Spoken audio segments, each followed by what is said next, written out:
Oh, these old bones. It is my birthday.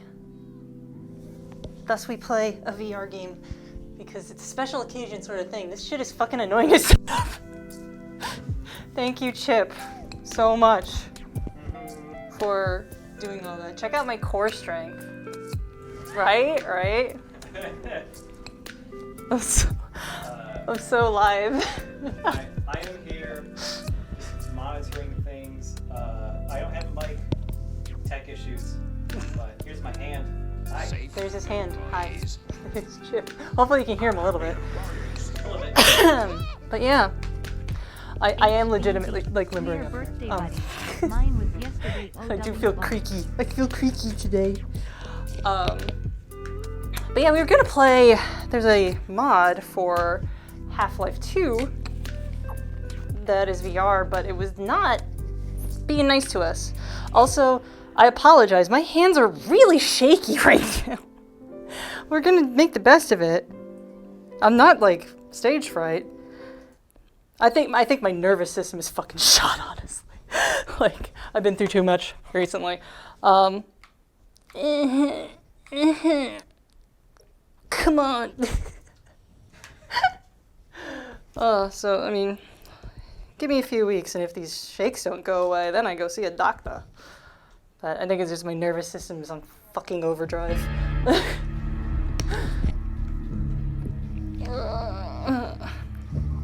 Burnout is real. Don't be like me. Don't work until you die. Always be clothing. Reset for 11 months. Oh. It said happy birthday. I have to put on the dev commentary. Oh yeah, and subtitles. Oh yeah, they don't have the subtitles? Yeah, they're off right now. What in the? Incorrect. Where would that be? Is it just like? Do you get an option at the start? I think you get an option like at the start of each chapter or something. Yeah. Can you select the spectator thing? What are the options of the spectator? Oh, HUD and stuff like that. Can you put camera smoothing up higher? Camera smoothing. That's only for people watching. It doesn't affect you at all. Okay, so look better. It's a little stuttery for me, actually. It's stuttery? Yeah. If you put it down more, does it unstutter? No. Maybe my eyeballs are stuttery. I think I was experiencing some of that stutter when I was just testing a second ago too, and I don't know what the fuck that is. Oh, I'll deal with it. For sure. If I get nauseous, then I'll stop. Is there anything? Performance. Okay, it's... there's a little cog in the bottom left. Can you click that? If there's anything that says vertical sync or V-sync. No? Seemingly not. Huh. Because that screen tearing is still there. Well, sorry, folks. The tech never stops being difficult, does it? Nope. Nope. Also, somebody gave me money on PayPal earlier. Kathleen, I want to say thank you for the $5. Appreciate it. All right. Safe employees. Oh yeah, there's like the mod thing right there. Difficulty easy. Not story. That's ridiculous. Easy. Yeah, movement is blink, I believe. Yeah. And developer commentary on. Yeah. Dial the dude, subbing for 48 months now. Oh, thank you. They say, happy birthday, blank Hergus Burgers. What? I think that's is that an emoji? Safe Whoa. I'm not sure. Anyway, Half-Life Alyx rules. I have not streamed it. I've played it already. It's cool as fuck. It's cool as fucking shit.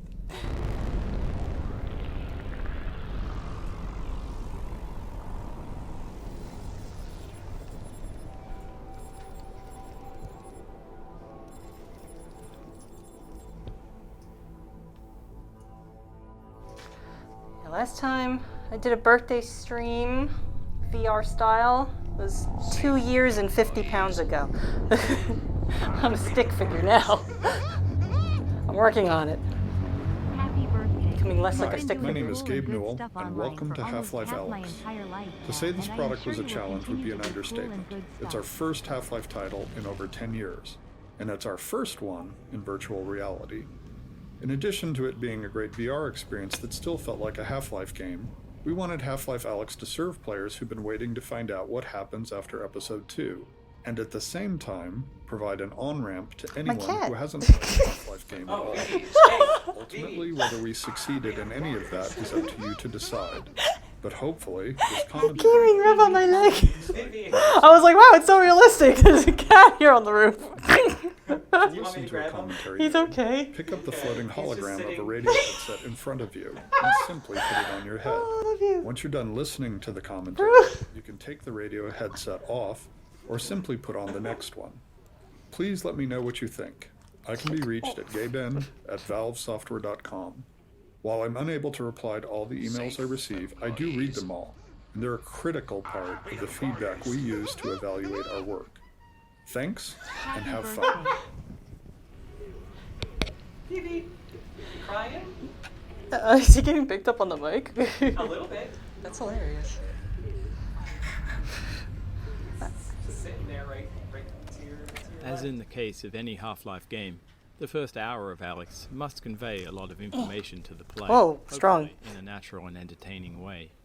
Players need to know who they are, where they are, what kind of world they're in, who the other important characters and factions are, and so on. At the same time, they need to learn how to actually play the game. How do they move? What can they interact with and how? What should they be trying to do, etc. Figuring out exactly what information we would try to convey in these first 2 levels, and how it would be conveyed, took us over 2 years of playtesting. It's tempting to try and include everything we think a player should know, but all information has a priority, and the more we include, the more chance there is that a player VoidBurger misses Menlo. something important, because they're distracted or confused by something less important. So over the next 2 levels, I know this we'll guy. use commentary nodes to point out some of the specific places where we grappled with conveying information to the player. In between these nodes, you'll likely be able to spot many other examples for players to find, if they're interested in paying closer attention and understanding more. Sorry, I'm getting a little bit of a rustling in your mic. Oh, Try and readjust it for you. thank you. Hello. Hello, everyone. Thank you.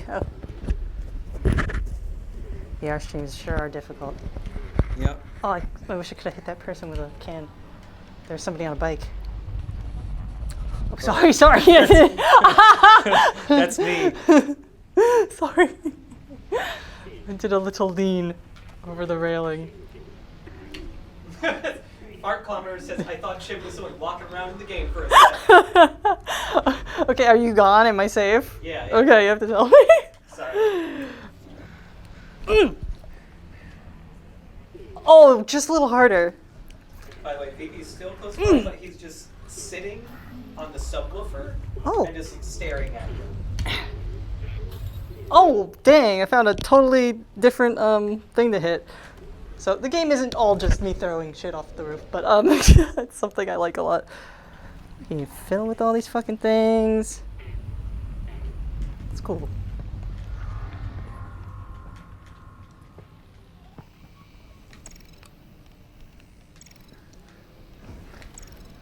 In these Get first on there. areas of the game, we grappled a lot with the density and prioritization of the information we were conveying to the player. Playtesting showed us that players in VR were easily distracted, often due to better peripheral vision, such that they'd focus on one scene element while losing track of others. This was exacerbated in these first rooms because players were acclimatizing to being in VR, often for the first time.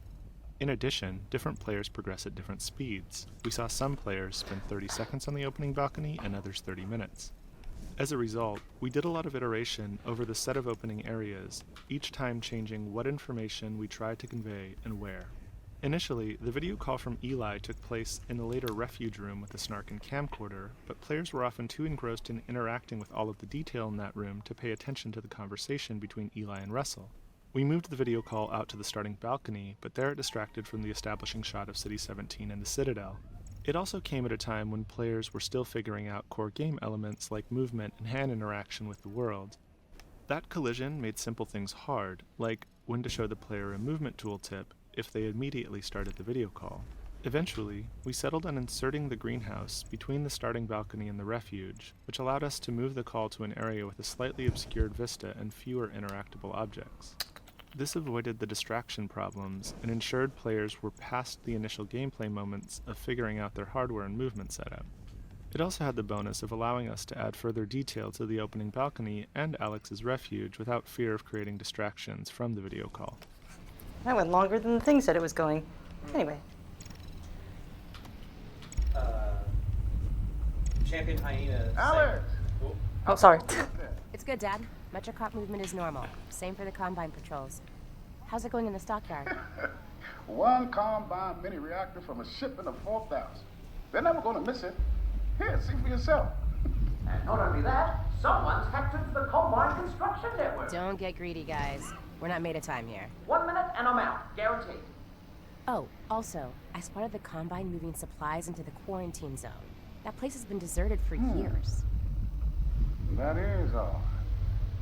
Well, This is delayed a lot, we'll but look into it one day. Desync, that's Get back weird. up That's to weird. the hospital. We'll be there. It looks like... I What was is it, worried it was a Russell? capture What'd you- issue. Terrific. no, it's But the subtitles are right. Yeah, the subtitles are right, and the sound was desynced from this, and hopefully it's just a weird thing on this particular screen, and it doesn't apply to real-life NPCs. Anyway, what was Champion Hyena saying? Champion Hyena, I can find it again, says, I've never done VR of this kind. Is the teleporting not disorienting? No, actually, it's good for me because the continuous motion I find to be kind of nauseating, and I'm not like a super motion sensitive person. I feel like I'm like kind of middle of the road / better than like an average person at motion like sickness stuff, but like just walking with the stick forward like feels really weird because like you're not physically moving, so that I couldn't get used to it, so I figured out like pretty early on that the best thing for me was to do the blink stuff. Phoebe, you're so loud. Just gonna see if I can easily, shift movement. Feels a little zoomy in, like ooh. Vroom. Oh, so cool. Look at that fucking guy. Ah, fucking cool.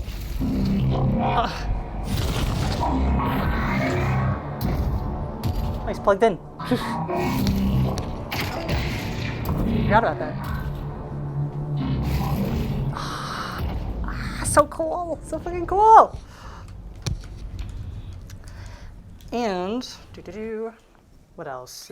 There's blink, there's preferences, that's what it is. Because continuous, based on your head orientation. So I've never done this one before, I don't think. Oh, that's weird. Whoa! Ooh. So this is like moving like in a normal first-person game, basically. Yeah. I played the whole game. Oh, Jesus, how? I played the entire game in this movement mode. Whoa. It ruled. It ruled. And continuous hand.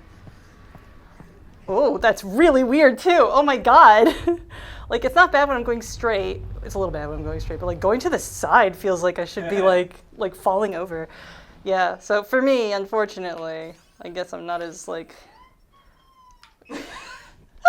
Evie, oh my gosh.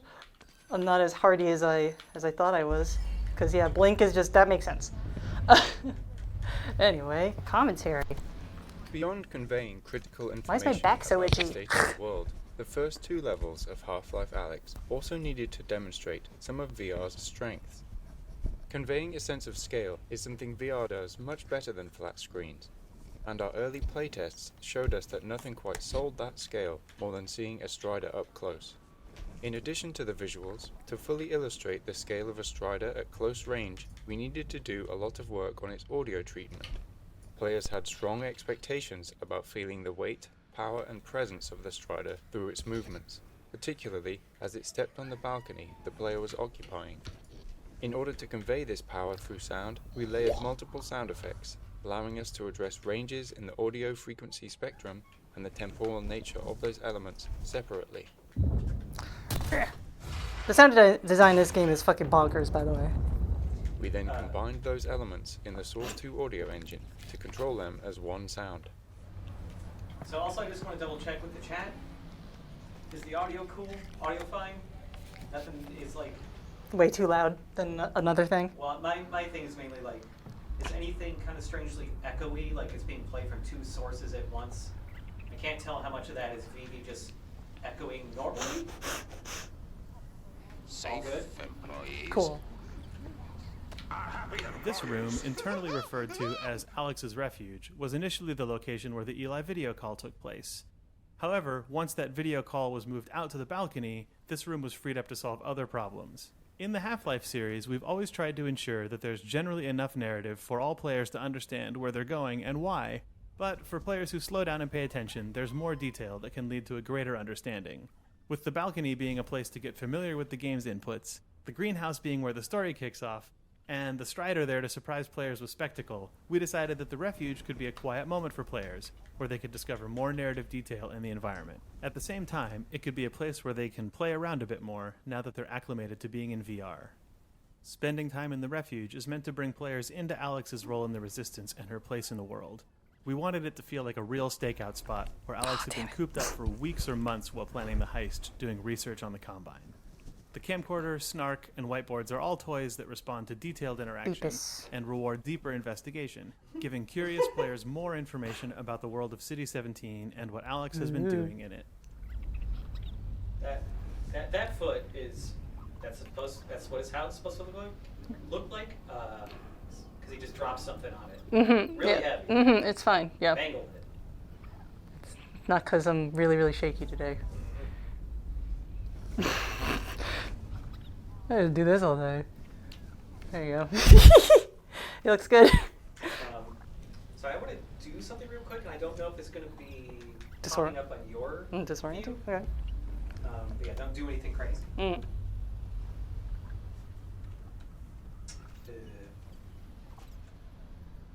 I guess I can't do that while you're in VR. Oh well. I wanted to get rid of the frame rate indicator in the upper left, but...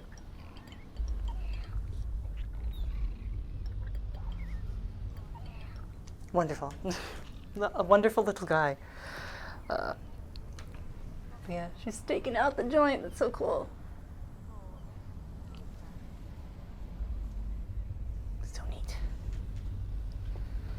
Like all their little like rations and stuff. Oh yeah, the little packets. Yeah, water flavor. You know, water flavor. Very good. Are there like... Are the videotapes significant? I don't remember. It's also a little blurry, so. Yeah. Happy Phaedrus. birthday. About the side here, nothing. Simple Chai donated $10 and said, "Happy birthday." Oh, thank you. Thank you so much. Combine activity. What's the thing scratched out? Can you read it? Party dancing? Party dancing. Party dancing. Great. Is there anything in this? No, it doesn't click it. Well, whatever. I'm just fucking around too much. There is a video game here, believe it or not. It's the same way Half-Life 2 starts. There's so much shit you can pick up. Yeah, throw it around. This is tradition.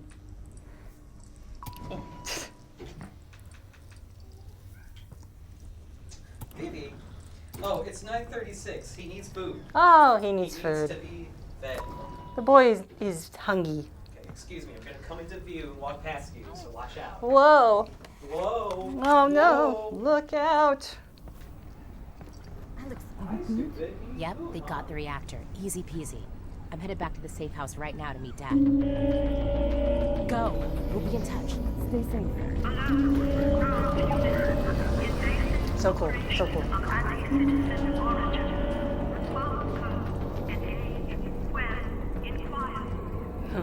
Oh, okay. Ah, So neat. Two critical pieces of information that we needed players to understand were simple to state, but not so easy to convey. That players were playing as Alyx Vance, not the Gordon Freeman they've played in all prior Half-Life games, and that Alyx is going to speak, unlike Gordon. These probably seem obvious to you now, but until we focused on them, it wasn't obvious to playtesters. Ensuring that everyone realized they were playing as Alyx was something we decided to hit with the biggest hammer we could, and name the product after her. But even with that, we were very careful in Eli's video call to ensure it's reinforced immediately. Olga, the character introduced here, was added to further drive it home by calling out when the player exits the elevator. Olga is the first character the player meets in person, and her dialogue here, and again ahead in the alley, is aimed at driving home the fact that she's conversing with the player, and that the disembodied female voice the player hears is Alyx speaking back.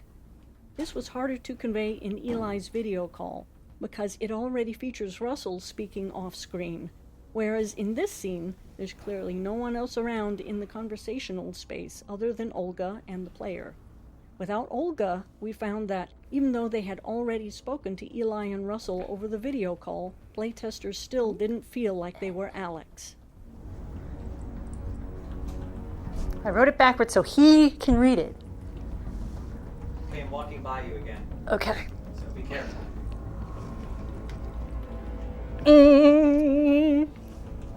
This is maybe the thumbnail.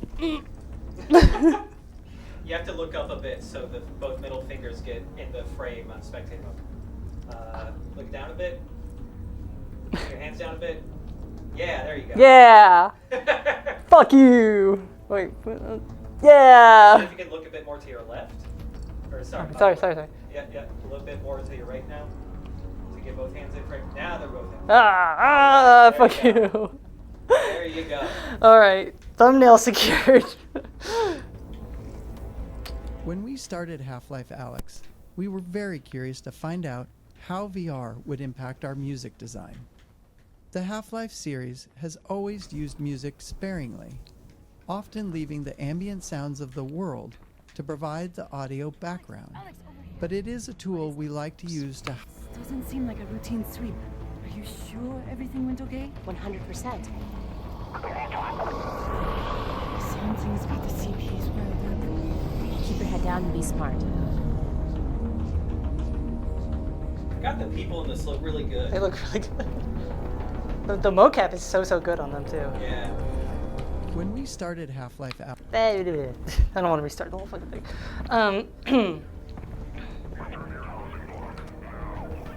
Get in the van. The remainder of this level is designed to continue informing the player about the world they're in, and to support the increase in the Combine's alertness. We also Fuck you, Ice! detail to make the city feel alive, something that becomes much harder later on, once the player has a weapon. This was tricky to design due to the challenge we're often faced with, the friction between narrative state and gameplay state. Here, the narrative implies that Alyx should be making her way back to Eli as quickly and quietly as possible. But gameplay-wise, we're at the start of the game, and players are still testing the limits of everything they can see and touch. Unsurprisingly, Exhibit me. testing showed us that some players would dedicate themselves to following the narrative and quickly move through the area, while others would completely ignore the narrative and explore every nook and cranny. While it's tempting to simply remove all distractions in an attempt to unify all players towards following the narrative, it would send the wrong signal about the density of our world and how the game intends to reward players for exploring it. So we spent months refining this section, adding, changing, and removing elements. We tried to find the right level of narrative tension, where players felt like they should be moving along, but not so quickly that they can't stop to tinker with something. We put in enough interactive objects. Whoa, I'm strong. Where players Cool. are always rewarded for looking around. But we designed all those distractions subtitles broke. quickly, so we could encourage players to continue moving along. Doing too many cool tricks and they broke the subtitles, I guess. Nuclear Butt says, so this is a full gnome run, right? Oh, I hope so. If I can find the fucker. I forget where the gnome shows up. He's in this, right? Yeah. Yeah, because when I was like setting everything up for VR stuff last night, I saw a bunch of screenshots that you took. Mm. You played this the first time, and like you had like 12 screenshots of the fucking gnome. Right. I'm not a politician, I'm a scientist. Fucking sellout. Hate this fucking guy. Astronomical downturn. Historic bubble burst upon Earth's sudden surrender to Combine. Thanks, asshole! What a dick. What a dick. Our benefactors.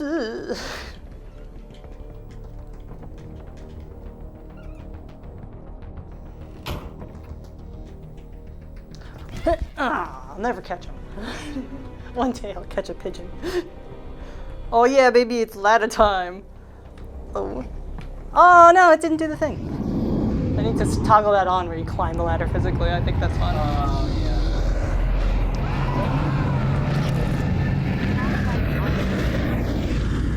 Oh, it's so fucking cool. Yeah, that's the toggle for that. Is that a preferences thing? Is that an interface kind of thing? Is that an accessibility thing? No. Hand climb the ladders. On. That shit's fun.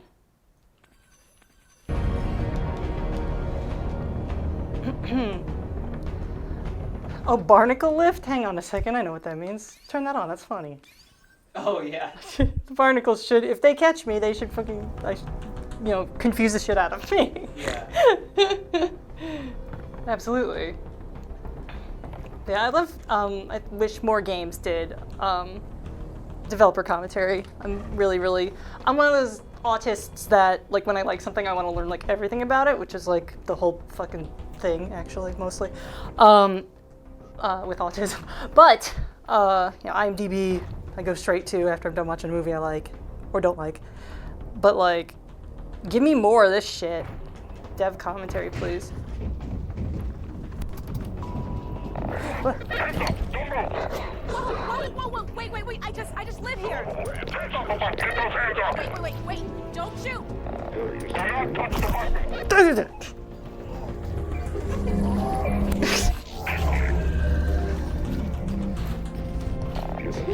Didn't steal anything. No one, I didn't see anyone. Dad! Hey, wait, no! I'm acting. That would be fun to do a Let's Play like that. Oh, right. I've thought of it. Ooh, when you put your hands up like that, you nick the light cable and like cut out for a second. Sorry. Where are you taking me? Where's my father? Hello? Dad? In order to limit the possibility... Tell her to stop moving around back there. Stop moving. What is that? It's under the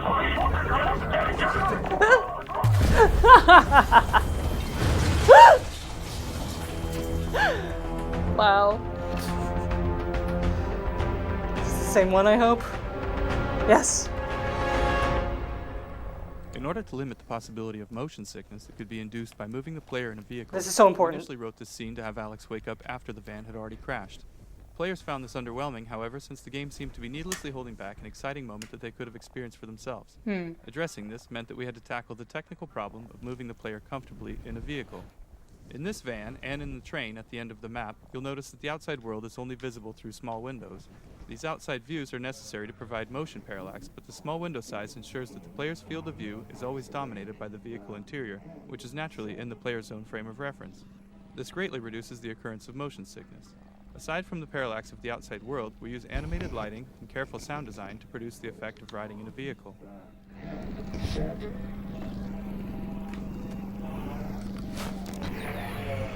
Alyx, you there? You've got to get moving. Russell? I've been in an accident. I know! I caused it, so technically, not an accident. You've got to get moving. Wait, where's Dad? He's fine. Follow the drone.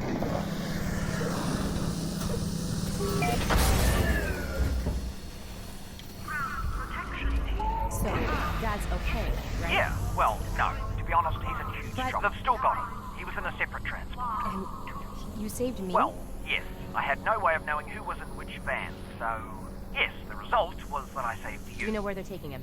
Criminal holding. And then, when they realize he's Eli Vance, to Nova Prospect. But I'm already working on a plan to get him back. You're close to my lab. Keep following the drone. We'll figure out what to do. He left. He was just walking by, on his way to other things. He's got places to be. Where the last map was focused on conveying a lot of information about the world state to the player, this map is where we need to start the player's larger quest. That means the player must leave this map with an understanding of what's happened to Eli, and what they're going to do about it. The player also needs to meet Russell, so they have a face behind all the radio dialogue throughout the game. Finally, we need the player to collect the gravity gloves and the pistol and learn how to use them both. This is a daunting list. From experience, we know that if we cram all that into a single scene, players won't be able to remember more than a couple highlights. So this map's purpose is essentially narrative pacing. We need to draw apart Subtitles the are off. required events, separating them with enough time and space that players could ingest and remember them. At the same time, we're a little under the gun. Playtesting showed us that by now, some players have been playing for 30 minutes, and they're wondering when they're going to see some enemies. One of the first steps the writing team took on this map was to flesh out a scene between Russell and Alyx that covered all the dialogue we needed. Due to the fact the player is meeting Russell for the first time, and that there are a significant number of in-fiction events that Alyx and Russell need to talk about, the scene ended up containing a lot of dialogue. We knew there was no way we could build a scene that long without boring the player, and the most important elements would be lost in the noise. One of the first tools we used to address this was the introduction of Russell's drone. It allowed us to take chunks of the dialogue from that original scene and deliver them throughout the area preceding the scene. This meant the scene itself could skip over the in-fiction preliminaries and get right to the critical goal delivery. There you go. I'm going to try to mostly stand still because I don't want those to overlap dialogue from people in the game. Yeah. That sucks when that happens. Being a bit of a let's player here. Oh, guys are. By the way, whenever you want to take a break or something, I have a potential idea with how to fix the screen tearing. Oh, okay. So, oh, Vivi, holy shit. What? He jumped up on the couch behind me and scared me. Okay. Russell, Slinking around the camera. what did you guys find back there? Well, that's the crazy thing. I don't know. Just blurry pictures of a building. The Citadel? No, something else. And whatever it is, they're going to kill anybody who saw it. And anybody who knows anybody who saw it. Which means us and Russell, your dad. just hang on. I'm almost there. I'm holding Vivi right onto the camera. Hey, the boy. I love that there's NPCs looking out with concern. So neat.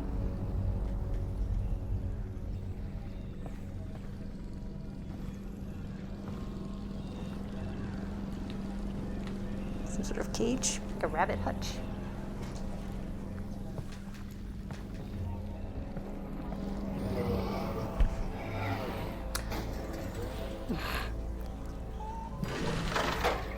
I wish you could do the slide. I wish you could do the slide.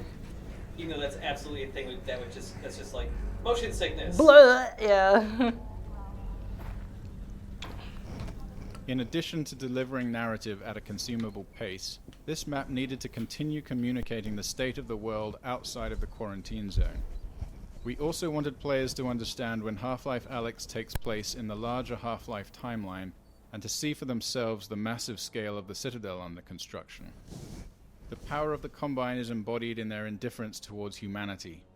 They've conquered Earth with little effort and are now plundering it for their own ends. They put a modicum of effort into their propaganda, but it's ultimately uncaring.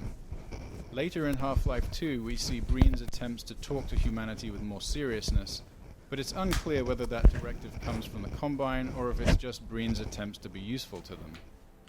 Meanwhile, the Combine construction is brutally efficient. The Citadel's pervasive feeder cables make no attempt to fit into the lives of the residents as the Combine drains the city of its power. So good. Within this playground, a nostalgic nod to Half-Life 2, this enormous cable has been run right through the mural on the wall, demonstrating the Combine's total lack of interest in the history behind the city. Environmental storytelling. Now I can show off the dang ladder situation. Okay. Whoa. It's really weird. I love this though. It's cool. It's weird, but it's cool. If it was much longer than this, I would kind of hate it though. I want to do the Metal Gear Solid 3 land and see what they are.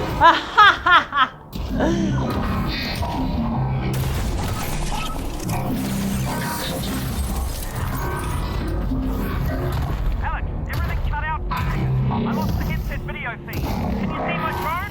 Is it okay? Sure. Yeah, I'll be there in a minute. Wait, I'm like facing a weird direction now. About to say, Hang on. You also want to take Am I forward now? 2, maybe 3 steps to your right. Okay, there is good. Okay. Maybe half a step more to your right. Yes.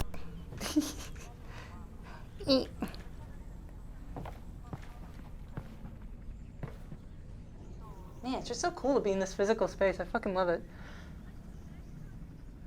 The Citadel being like so tall that it disappears up into like the nasty ass fog. Wow. Wow.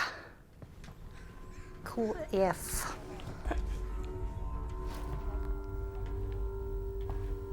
So Soviet.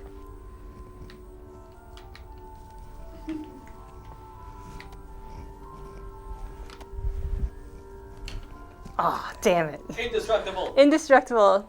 The Soviets were known for their high quality, tough ass televisions. Getting some random bits of rumbling and scratching on your mic, and I think it's just because your wire is on the outside and not underneath your shirt. Is this okay? Is that better? It's hard to tell because you're not moving. Yeah. When you're moving, so. Hmm? No, it's because your arms and shit are like rubbing up against the cable. Oh. Mm-hmm. The mic's cable has become completely under your shirt. Oh, under my shirt, all the way. Yeah. Oh, can you rig me? Yep. Let me mute the mic for a second. Yeah.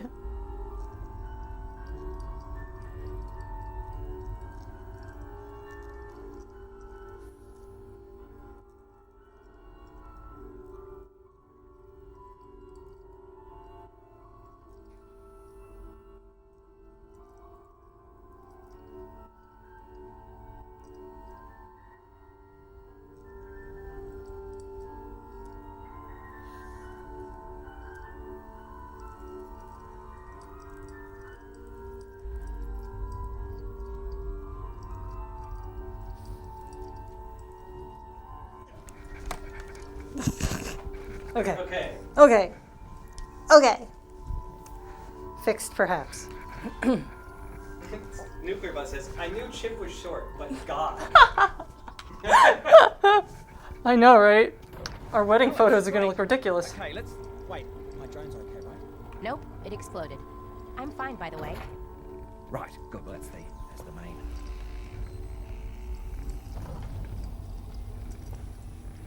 Russell, they've got Dad. I know. This is bad. They're gonna find out what he knows, and then, yeah, they're gonna. Oh God. But the good news is, we've got something they don't. Which is? My plan to get him back. Great. Let's hear it. Now, pretty soon they're gonna realize that your dad is not gonna talk, and when that happens, he's off to have his brain Russell. sucked out. Potentially, maybe not though. I mean, they could just drill into his. Oh yeah, still your dad. Right. Well, what they will do is take him by train from here. This is Eli to Nova Prospect. And if he gets on that train, that's it, right? Not necessarily. Grab something that represents us. Grab something that represents us. Let's see, what's the goofiest thing in here? A spoon. There's like a little doodad in here. I forget what it is. Yeah, just grab anything. Fax? Oh, it's Russian. It's Cyrillic. Fucking idiot. Can you pull the wire slightly just grab up on anything. your shirts a little bit so there's a little bit of slack? Not a huge amount. Okay. But we'll see how that sounds. Okay, thank you. Thank you so much for your tech help. Yeah, just grab anything. Look at this fucking, he's like on Wired magazine here. This motherfucker. Oh, yeah. Tech magazine. The mind of Breen. How the right man in the right place could save us all. This bullshit. Just grab anything. The fuck? I want to see the back. Whatever. Isn't there like a figure of the scout from TF2 here? Yeah, there's some. Oh, it's in the fridge. Really useful something electronic lightweight levitating.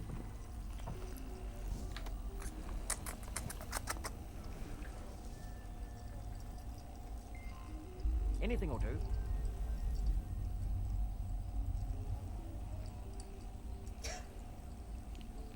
That's right, Simpson. Oh, look at the little gnome here. Just grab anything. Maybe. You're in the maybe pile over there.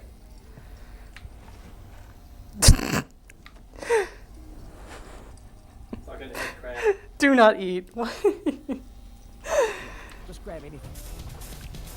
I don't think he's in the fridge, unless he's behind this little stack of cabbages. Huh.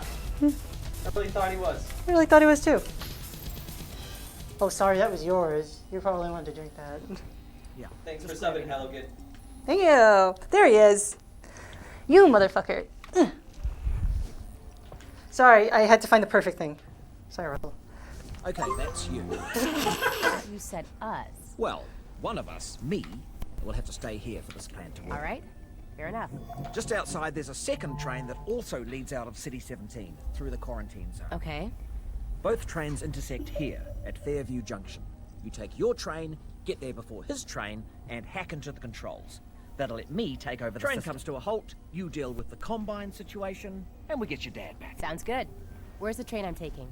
Out the back, through the yard. It's decommissioned, but I think I can hack into its controls. Oh, and get yourself a pair of Russells on the way out. Russells? The gloves, Alyx. You know, the gravity gloves. I have a few sets through there. You can calibrate them out by the ship. Got it. We can do this, Alyx. Things are a little decent. I said we could do it. Yeah. 'Cause we're gonna do it. Yeah, we are. I'm with you every step of the way.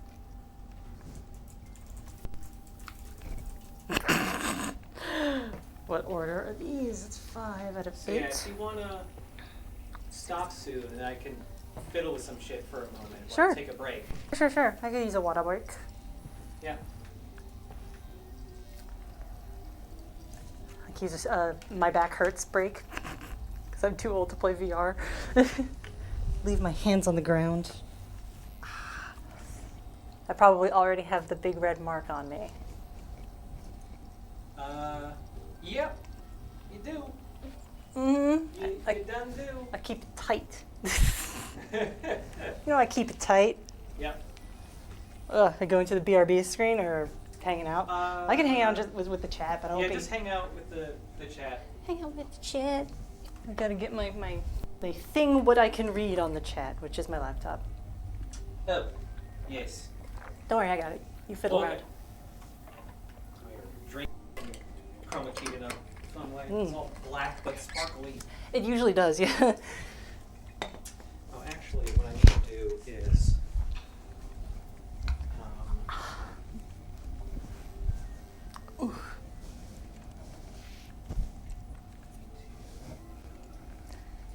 See, VR streams are so hard to set up, but at least no one expects you to have makeup on, so. So if I look really haggard, part of that is because I don't have makeup on.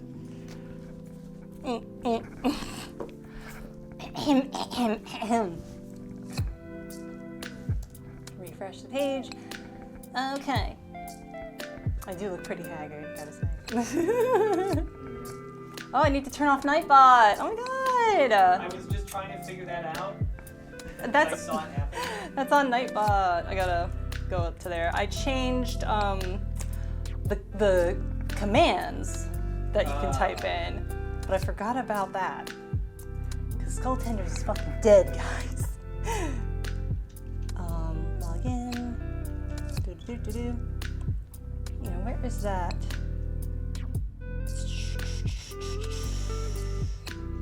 It's not on the commands page. Timers? Turn off. Okay, cool. So, How's everybody? Thank you for the happy birthdays. Whew, I actually did need a break. Yeah. Now that I'm old. I'm annoyed at the thing where I'm like, oh, this will make the screen tearing go away. Maybe is a setting that required me to reboot the. Oh, it's rebooting the gaming PC though, not the screen PC. Go away. That was scary for a second. I was scared. Phew.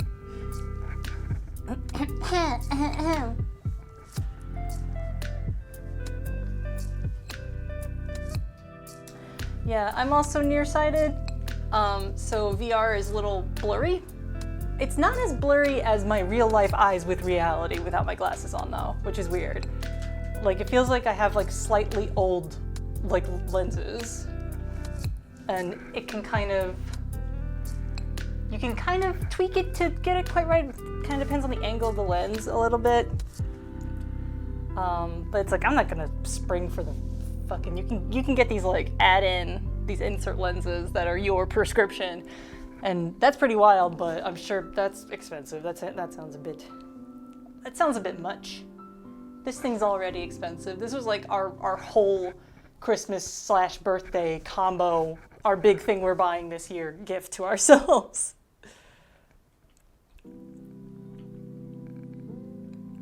5 to 11 inches of snow. That's a lot of centimeters. That's like 30 to 60 centimeters. I don't know.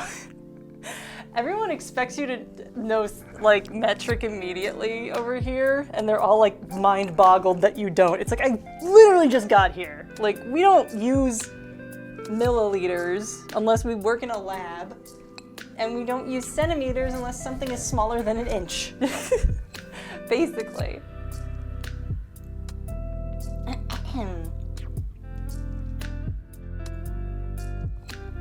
Safe employees. Yeah, near minimum requirements will probably fuck you up in VR. The lag Can Chip and read the chat? screen tearing and stuff like that.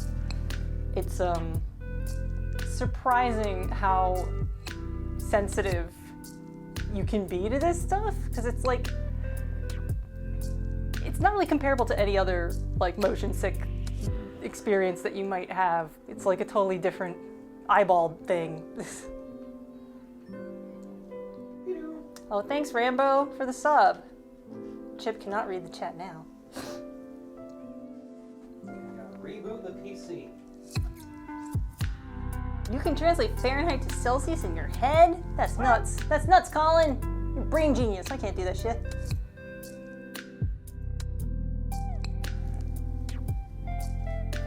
Go to sleep, Diane.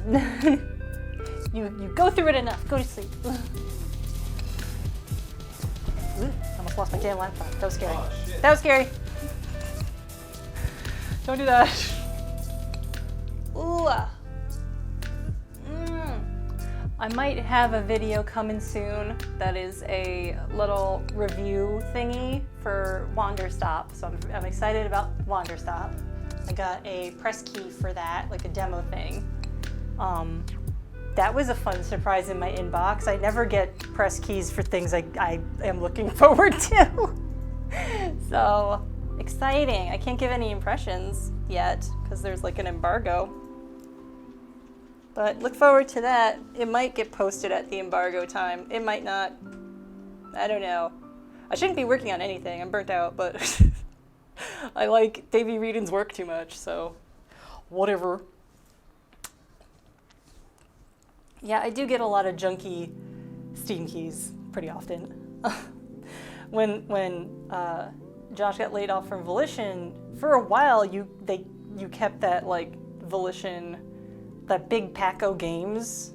Oh, yeah. They give you access to, and they only like got rid of it like semi-recently. Yeah, the Deep Silver All Access key that I had. They finally revoked my access to it like 2 months ago. Not like I was getting much out of it. There's a lot of bullshit in there. Sorry, Deep Silver. A lot of junk in there.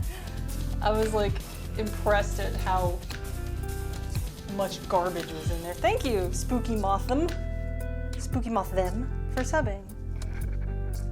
Moi, appreciate it. Really right now the problem is that I got too many games I want to play and catch up on and stream. We still haven't finished Mario RPG. Jesus Christ. It's on my mind. It's always on my mind. You haven't, and I also like, I really want you to play either Final Fantasy 6 or 8. Oh after God, that. another Final Fantasy? How many of these things are there? There's so many. When is it going to be the last one? When is it going to be final? Yeah, Mario RPG, I started playing Crypt Master. I've beaten Crypt Master. That was my second playthrough because I wanted to show it off because I feel like it's like pretty underappreciated, that game. It was really interesting and fun and funny. And Sorry We're Closed, I started playing that and only played it the one time. I'm keeping track of all my little promises, man. It sucks to have them hovering over you. Also, the promise to post a bikini pic. And then when I took pictures, I was like, I'm too gaunt. I'm really skinny. I don't know, man. I don't look so good right now. So, they're all hovering. I know about them. I'm not ignoring them. They haunt me. No. Thank you. I can't even begin to pronounce that, Ghoul Prince. Thank you. There's a lot of A's with the umlauts over them.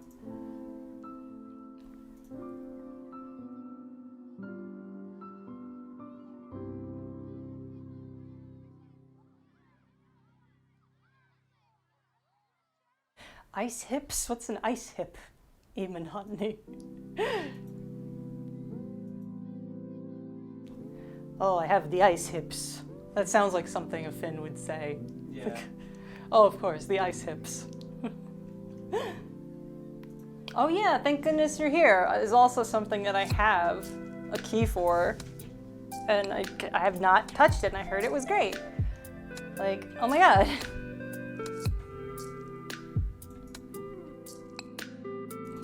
I know it's Finnish, Ghoul Prince. I can tell what Finnish looks like. I just can't pronounce it. You're right, Wagwart. I should dual wield games. Split my eyeballs and split my hands, one on each side. I could do it. I could do it. The hip pains you get waddling on ice too long. Okay, very specific. That makes sense. And my laptop is, for some reason, invisible. I guess it's reflecting the green of the green screen. That makes sense.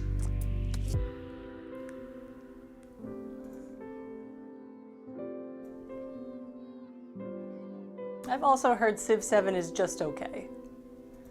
The only Civ I really played was Civ 5. I played a lot of 4. That's the one where the voiceover for the game is Leonard Nimoy. That's fun. Then I played that one the Okay, most. Yeah, that's 4. That's 4? Okay. Yep. I never got good at it though. It's super fun, but I never got good at it either. I never got past the difficulty level like 3, and it goes up to like 9 or 10 or more than that. It's like the difficulty is like Prince or something. No, I'm not so strategic. I don't have a strategic mind. And I also get like, I feel bad when other countries are mean to me. Why can't they just be nice to me?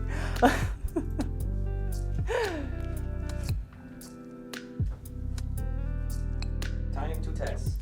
Yeah, let me try that word, imanatne. Jela keva vilonkat. No, bad, I shouldn't have tried.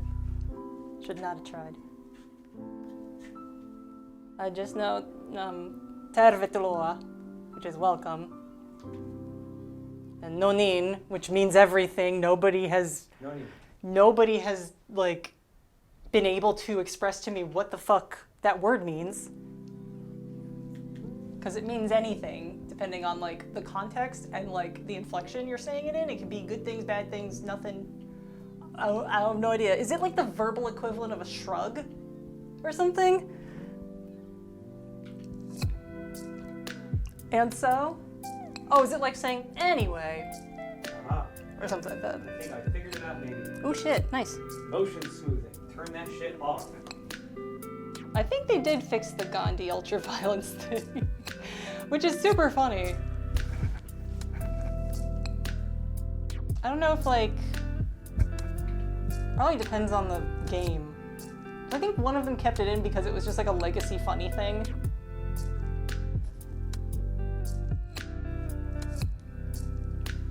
I'm guessing that says yeah,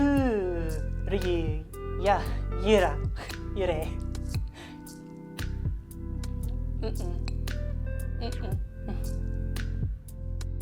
No, is when there's two Y's next to each other, actually.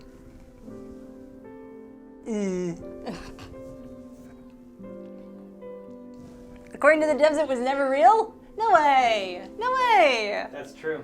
No way! Yep. Get the fuck out! Yep. Wow, that's a really, like, long-standing prevalent myth then. I never heard that that was not true. Okay, this might be fixed. Can't believe it. I will need you to put the antenna and look around for me to determine though. An urban legend.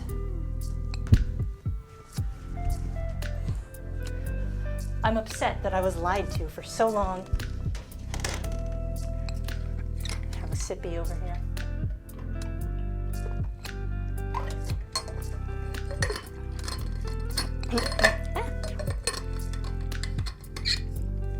Squeak. Okie dokie.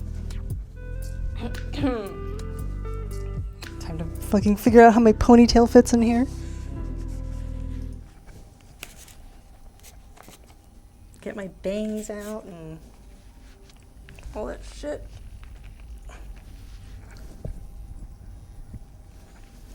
I love the wallpaper in this room. Yeah. It's really cute.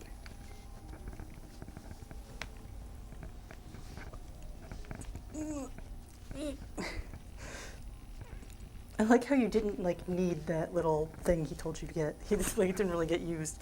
Oh my god, I almost just tried to grab it with my normal ass hands. Jesus. Oh my god. It's so immersive, guys. Russell's laboratory is the first time the player is in the same room as another character, and it highlights one of the main challenges we face when designing choreographed scenes in VR, keeping the player and characters out of each other's space. In previous Half-Life games, we could always forcefully move the player if we really needed them out of the way. We made several attempts at finding a similar solution in VR, but found that it often made players feel deeply uncomfortable or disoriented. So instead, we designed these spaces to allow for a natural separation between the player and our characters. Where natural separators couldn't exist, we had to restrict players from moving into the character's space, removing that limitation as soon as the character had moved out of the way. See, can't Another teleport here. challenge was balancing how often characters respond to player actions while delivering important narrative information. In early experiments, we allowed characters to stop mid-sentence, which allowed them to respond immediately to the player, and then continue on with their dialogue. While technically straightforward, this was incredibly difficult to execute in animation and dialogue without feeling unnatural. I bet. The combination of custom reactions necessary to cover the range of possible player interaction and the resulting return to narrative dialogue quickly multiplied out of control. Eventually, we settled on a solution where we allowed only a minimum of interactions during the important narrative delivery sections, and a wider range of responses to more complex reactions after the scene has completed. In the case of Russell, we layer subtle head facing and natural eye contact on top of his performance while he is talking with Alyx. Then, after the scene, when he is typing at the computer, he will respond to players trying to touch him or objects being thrown around. We're friends, right? We're friends, right? Alright, the screen tearing still exists, but it seems better? Yeah, I'm not noticing it personally. It's not in the headset anymore, but it's still in spectator mode. Right from our earliest experiments in VR, we learned that players expect a high level of audio fidelity, even from minute interactions, particularly when the sounds are meant to correspond to clearly observable Happy visuals. birthday, Jess. For instance, in one of our prior games, it may have been acceptable to use a generic sequence of computer key sounds when Russell was typing. In VR, however, we know that a player can observe the animations very closely, and even put their head right next to Russell's keyboard if they choose. In this case, players would notice a lack of one-to-one correspondence between the key press animation and sound. For Half-Life Alyx, we authored a set of individual key press sounds to be driven by animation. For example, as Russell's fingers animate to press a key, one of these key press sounds is played, resulting in precise synchronization of the animation and sound. Show it off. Show it off,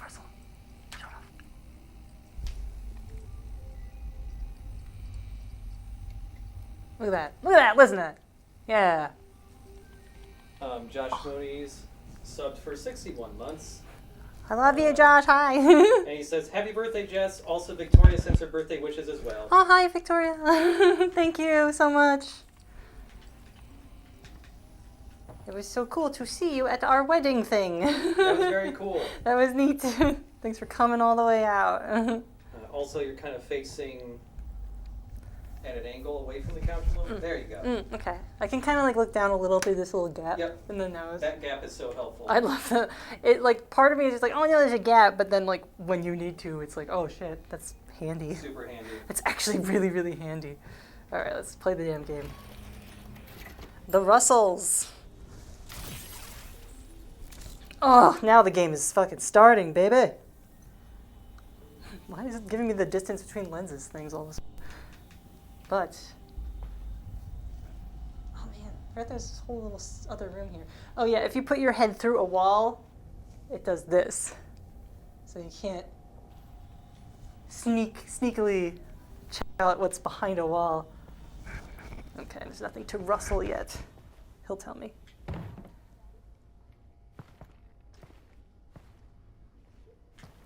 Tutorial Alright, you know time. how this goes. There should be a bunch of junk down there. Aim at something with your hand open.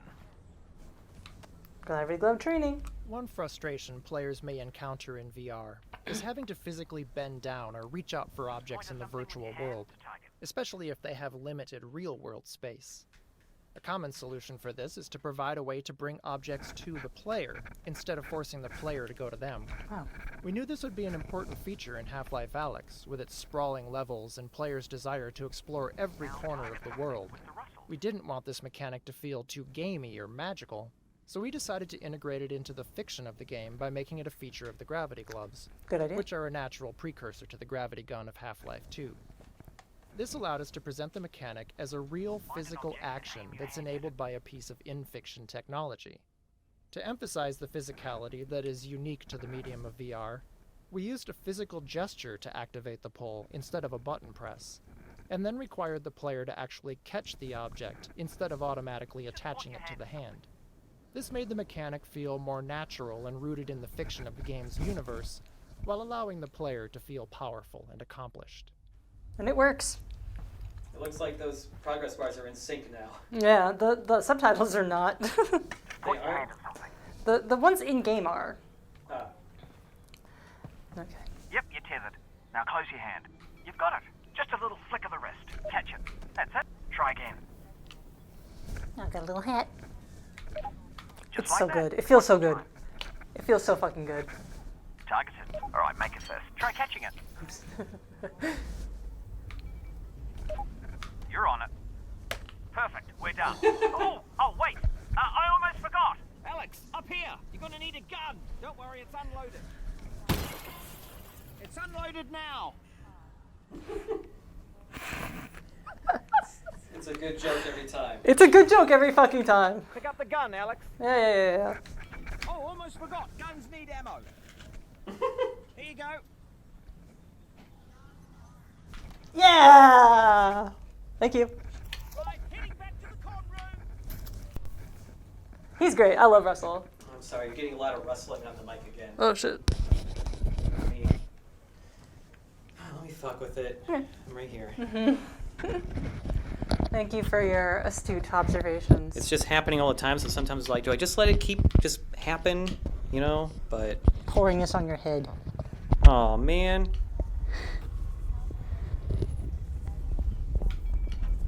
I'm giving you a hat. Oops. Sorry, chat, for the rustling that's happening right now. Oh shit. You caught me. Sorry. I bopped you one. I'm just trying to pull this wire in a little bit. Sorry. I don't know if that's going to help at all. Okay. We'll see. Godspeed to both of us. I'm sorry. Okay. Now we can talk about this. Oops. I can't. Can't grab things with gun in hand. Doy. With the gravity gloves, We use the game's physics engine to apply a launch force to that object with a trajectory that is partially influenced by the direction of the player's pull gesture.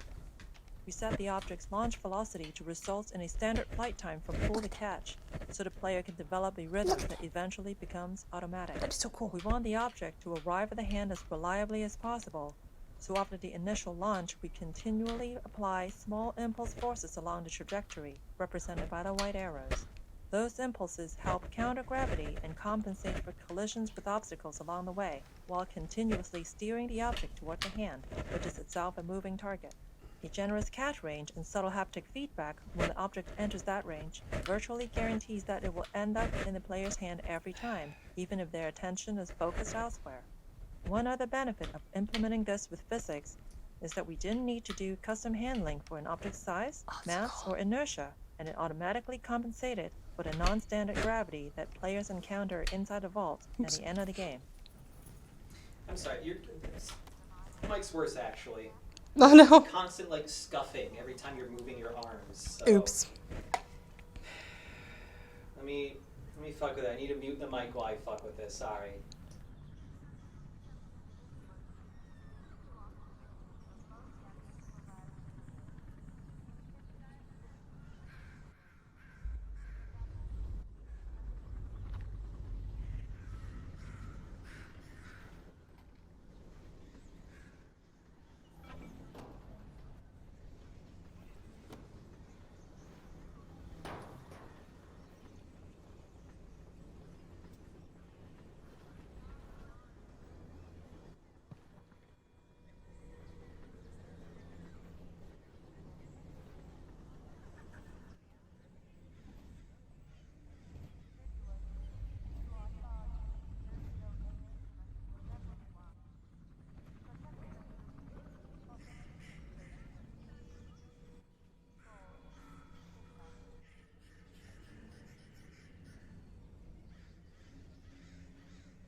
Okay, Mike's unmuted again.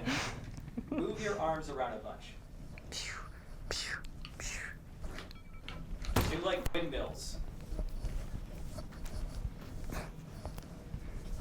Yeah, it's just the arm movement is always going to cause a scuffing sound, I think.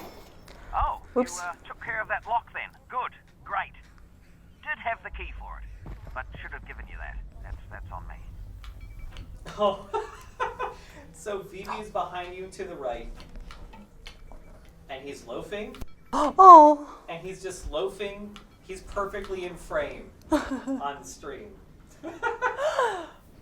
Oh. Hi. Look who I found. Yay. Now that's a good guy right there. Let's see if we can keep him with us for a little while.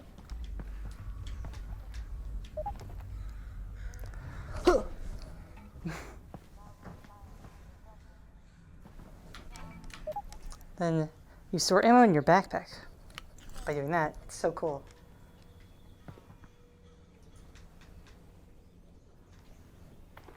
There's no more ammo around. All right, here we go. Next stop, Fairview Junction. Thanks, Russell. And good luck, Alyx. And again, tiny windows so you don't feel sick. Obviously, just to let you know, I am still here, though. I know.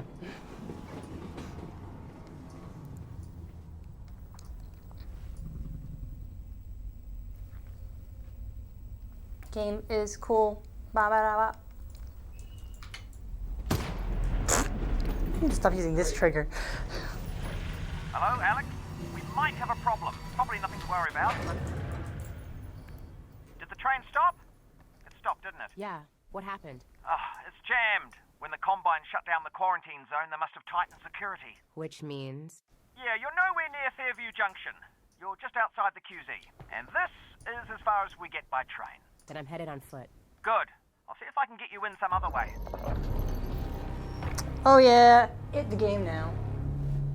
Oh, looks so cool. We're so close to the walls of the citadel or whatever. I got a making dead a zombie copy. here. I thought the Combine sealed up the QZ. This one must have squirted out. I've heard they've had trouble with barnacle spores outside the containment area. So, Not about fellas like this. Probably not a one-off then. I doubt it. if you could step just slightly to your left. Yes, perfect. I'm making a copy of the video camera, cropped and zoomed in right on BB. Thank so you. he's just hovering in the upper left of the stream. That's a really good decision. Thank you. Sorry, I hit my mic when I became adored by that. Oh, look at this guy.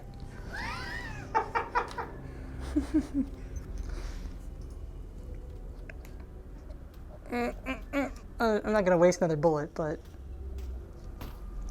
I wish it could break his teeth.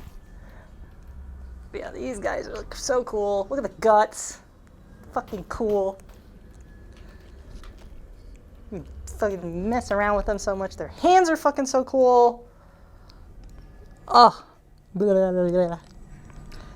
Stop hitting yourself. You're completely obscuring BB now. Oh. Ooh. Sorry. I need to step a little bit to your left. Okay, there you go. Okay. He's just he's completely keyed out, just hovering in the void in the upper left, looking like a real-time animated GIF. Hell yeah. His eyes are chroma keyed, so the game's behind his eyes. Cool. It's pretty funny. Awesome. He's just sitting here. Wonderful. Wait, get grabbed. Would you look at that? Resin. And if there's resin around here, there should be a combine fabricator. Keep an eye out. We might be able to upgrade your firepower a bit.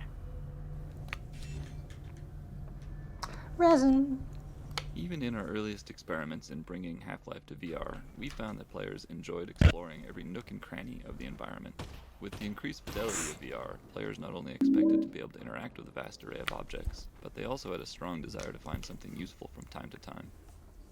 This was so universal among testers that in addition to more searchable locations and interactive objects, we added a new resource, Resin. Level designers could place this new resource in fun and interesting locations that weren't tied to game progression, rewarding players wider-ranging exploration.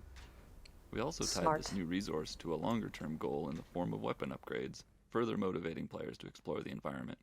Deep scavenger hunts and keen observation would result in more resin to spend as a reward. Anonymous has gifted Half-Dick a sub. Oh, it's that Anon that finds really funny username. Thanks, Anon. Good to have you, as always. I'm so strong. So strong. Strong, virile 19-year-old Alyx. She lifts. Huh. I think I can reroute this with my multi-tool. You what? It's a tool with multiple functions. So, multi-tool.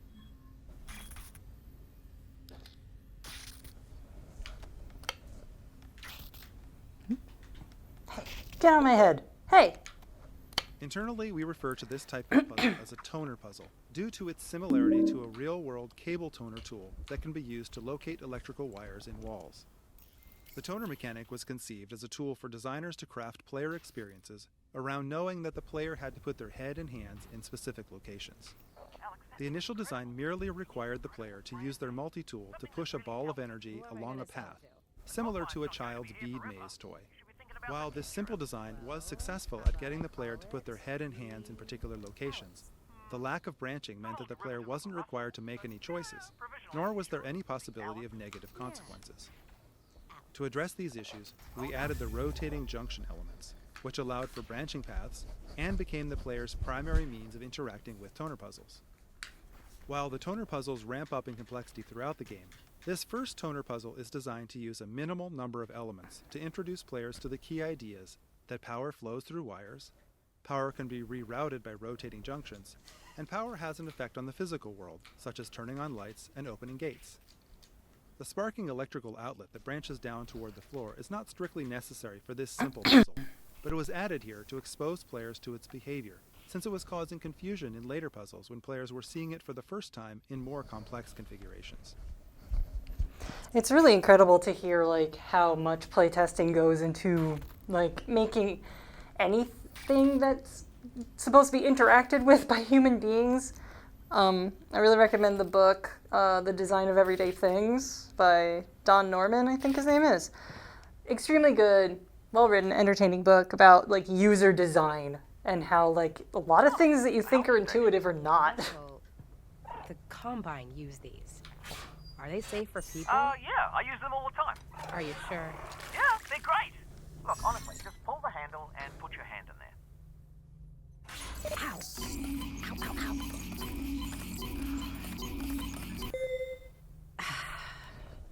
Hey, you were right. These are great. I love those healing stations. Crazy. This is crazy. They're so cool. When you're doing the whole... I left my gnome behind, but whatever. It's too much effort. When you're doing that little toner puzzle, Vivi was like lovingly looking up at you the whole time, like, what's she doing? Oh.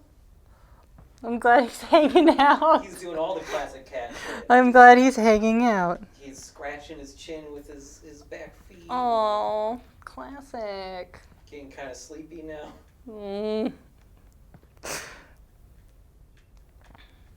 You should take a picture of him and post about it and then RT it. He's doing that thing where he like rolls over a bit with his head on the floor. Oh. Nice. From our earliest experiments in VR, we realized how critical high quality, high density lighting was to conveying a sense of realism. In game development, any technology choice involves trade-offs between quality, runtime performance, and development time. For Half-Life Alyx, we chose a high-quality, high-performance light mapping solution which required a significant amount of offline preprocessing. We performed the light map preprocessing using a render farm, which could take several hours for a single map at the highest quality, and we put a lot of effort into mitigating the cost of that high iteration time for designers on the team. Specifically, we implemented a real-time approximation to the final lighting result, which allowed designers to light scenes in real time with confidence that the high-performance light maps would match their intent.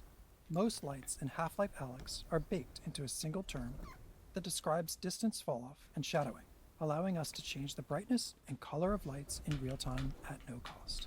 This encoding also allows us to apply shadows from dynamic props and characters without having to render any static geometry into shadow maps. Our light maps store directional information using the popular ambient highlight direction encoding, an improvement over valve zone radiosity normal mapping technique pioneered in Half-Life. Shut up, nerd! This new light map encoding ensures that the bumpy surfaces can appear bumpy even when not under direct light. This blinking light source provides a good illustration of this technique, as you can perceive the surface detail even during times the light source is off. Gross. No, I don't want that. I don't want that. Barnacles, while an iconic Half-Life creature, presented some interesting VR-specific challenges. While their tongue is intended to trap hasty or unobservant players, those caught by them often didn't realize what was happening. They would become disoriented or even motion sick as the barnacle lifted them up to be eaten. These unfortunate players almost universally died and failed to learn what was happening even after multiple encounters. To address this issue, we created the tongue as a particle system. This allowed us to both physically simulate it as well as reliably position it for maximum visibility. If a player does get grabbed by a barnacle, the tongue always wraps right in front of their face, no matter which direction they try to look. This makes the tongue almost impossible to miss and visually guides the player's eyes up to the location of the barnacle, so they know where to shoot to free themselves. These fixation visuals that kick in as the player is being lifted not only serve to communicate the damage the player is taking, but they also help to reduce motion sickness by narrowing the player's field of view. These changes, combined with sound effects and other visuals like seeing stars and blacking out, eliminate confusion for players and enabled us to bring this classic enemy into the world of Half-Life Alyx. All right, let's get eaten a little. Whoa! Wild. Oh, they're gross. Super wild. I don't know if I've ever gotten barnacled before. I don't think I did either. I don't think I got barnacled ever. It's pretty disturbing to hear her go like, ah! Yeah. Half-Life 1 and 2 did so much training to make me always look for and avoid barnacles. Yeah, for sure. Gonna backtrack and get a tiny bit more health. That's how neurotic I am about this. Also, yeah, first noticed it, but yeah, pointing it out for everyone else, there is an actual gameplay benefit to wearing hats. Mm-hmm. Which is barnacles will eat your hat and not you. Mm-hmm. It's fucking awesome. Like, what a good decision. How'd you meet my dad, anyway? You guys work together at Black Mesa, right? Yeah. Well, Lore. no. Tricky place to get a job at, actually.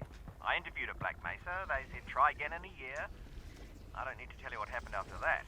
Lucky break for me, really. Not a lot of survivors. Honestly, it's a miracle you and your dad got out of there.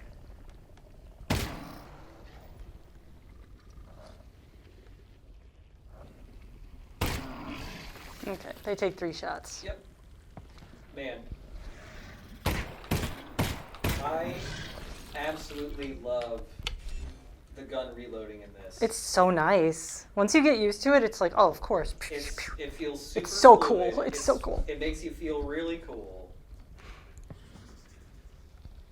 Reaching behind your back to grab a magazine feels so good and natural. Mm-hmm. I'm not gonna hit that little guy. Pistol reloading, here we go. Yeah. Jinx. Hey, get back on there. We got a lot of positive feedback from our initial experiments requiring players to perform a series of physical actions to reload the pistol. Specifically, ejecting the clip, retrieving a new clip from their backpack, inserting the clip into the gun, and chambering around. Players enjoyed learning and improving at this skill. We experimented with using a single button for both ejecting a clip and chambering around, but we found that assigning these operations to 2 different buttons was more interesting, even though it was more mentally taxing. In fact, it was more interesting precisely because it was more mentally taxing, as players would frequently mix up the buttons under pressure. In the early stages of the game, players would be fumbling for clips, ejecting the clips when they meant to be chambering around, and generally making a mess. To those of us observing the playtest, this looked like things had gone horribly wrong, but players themselves consistently cited this as a high point of their playthroughs. Because of the physical nature of the reload, and the skill required, players blamed themselves and not the game for the mistakes made as they were learning the reloading sequence. In this area, we provide a number of static targets in the form of barnacles for players to shoot at their own pace, increasing the likelihood that they have at least a few reloads under their belt before moving on. I'm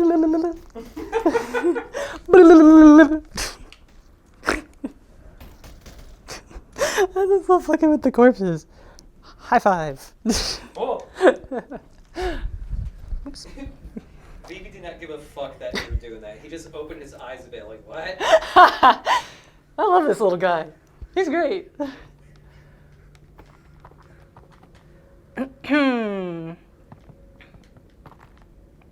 Oh yeah, exploration rewarded. Oh, do you need a minute? Because, I mean, I could pause the feed. Just looking, Russ. Speak for yourself. Hover. Finally, VR pissing. Finally, pissing in video games. David Cage is onto something. Oh, man. VR pissing. Oh. Boy, easy mode gives you so much of this shit. Yep. It's fun, it's nice. Nothing.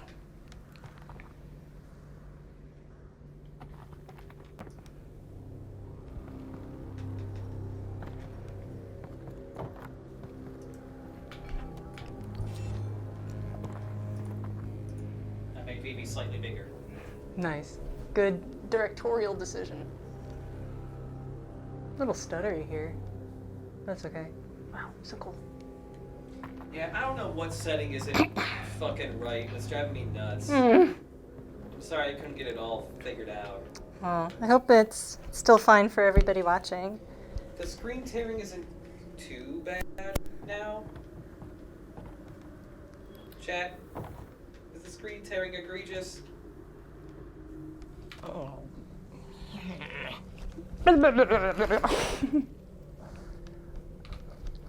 Barely visible, some people are saying. Okay, that's good. I can see it. Wish I could kick him, my little legs.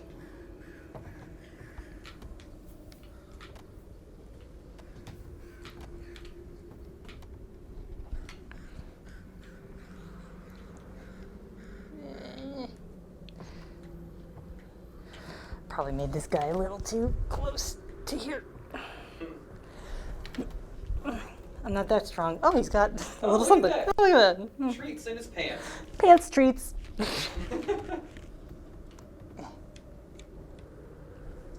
we go. Yeah, Chad, it's annoying seeing the screen tearing. It's not a performance issue. This PC has a fucking 5080 in it. I just bought one of those things.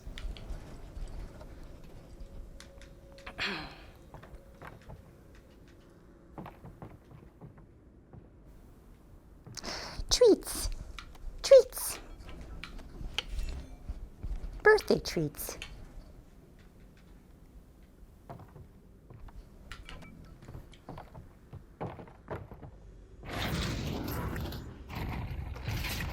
I remember when I first solved this puzzle, That's the control panel. scared the shit out of me how loud this is. Yes. Considering no one would be dumb enough to open the hatch, it shouldn't be too hard to put back. In prior Half-Life games, while playing as Gordon, the player saw Alyx use her multi-tool to hack into Combine security systems in order to unlock doors or perform other acts of sabotage. This presented an opportunity for us to represent Alyx's hacking skills through VR-centric minigames. All of our hacking minigame designs were built to leverage the independently tracked head and hands common to today's VR systems. We wanted to encourage players to use both hands simultaneously and move their head to create parallax to understand the spatial relationships within the puzzles. This locker hacking puzzle is based upon one of our earliest prototypes, in which the player was tasked with using a tool in one hand to paint a path on a sphere held by the other hand. There was just something fun and unique about using all of the natural degrees of freedom of both hands to solve a puzzle in VR. In its simplest form, this puzzle solution is straightforward, but the difficulty gradually increases throughout the course of the game by introducing static or moving obstacles of various shapes and sizes on the sphere. Period that all ships were required to be isolated before crew could go ashore during the Black Death. Alright. Cool.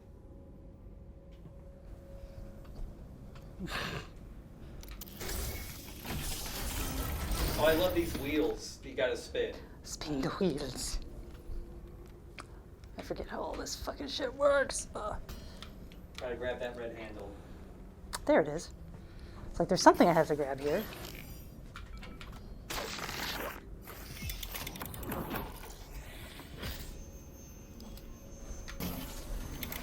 Gotta rotate the weird bugs. Oh, rotate the bugs. Listen how loud this fucking thing is. It scared me so bad.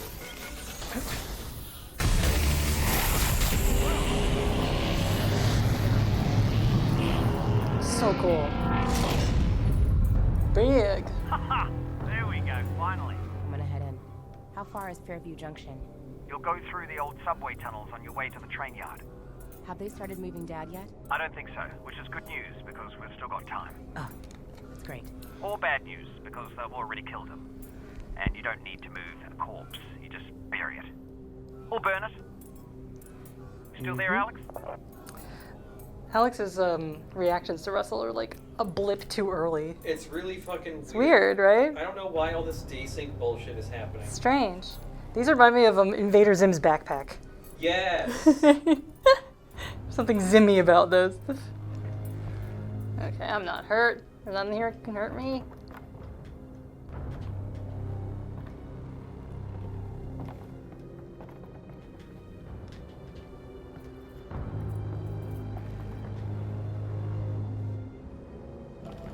Oh yeah.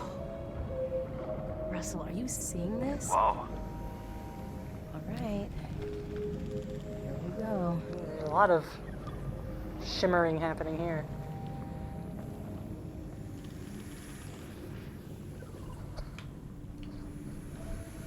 Get out of here. Do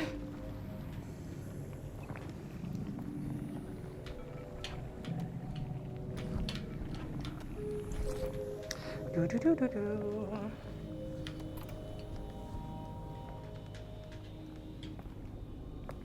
Oh, it's load screen. I was like, what the fuck's happening?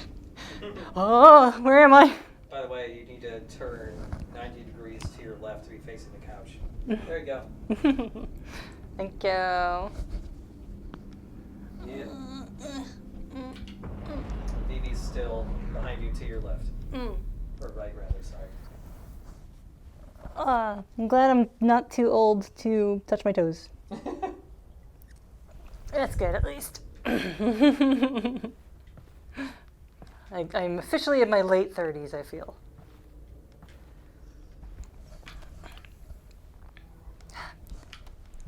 In our early prototypes, players could heal themselves by grabbing a Half-Life 2 health pack and pressing down on a controller button, which obviously wasn't a very interesting VR interaction. During the development of Half-Life Alyx, the Counter-Strike team added health injectors into CSGO as part of the new Danger Zone game mode they were developing. When we saw this, we felt that an injector would work well as an intuitive healing item in VR as well. Players would press a button to arm the injector as a way of indicating their intent to use it. This prevented unintentional use of the injector and gave us an opportunity to showcase how physical the interaction was going to be via haptics, animation, and sound. Some testers even initially responded with dread over the fact they were going to have to use a needle on themselves and look away when performing the injection action. We also had to create approximations of the player's arms and body, as playtesters all had their own preferences for where they wanted to apply the injection. We even added the ability to inject into the head, since so many players tried to do it just to see if it would work. And they get stored here, in the wrist zone. I love that, like, they don't try to, like, justify why this happens. Everything else is, like, technology, and it's like, oh, this is, like, little bits and bobs, and this is why you can do this. This is not ever explained, like, that you can do this, and there's, like, a portal here. That's, like, a pretty wild-ass thing. Do you hear that? What is that? Oh, boy. Yeah, that's the way we gotta go. No shortcut? Yeah, that is the shortcut.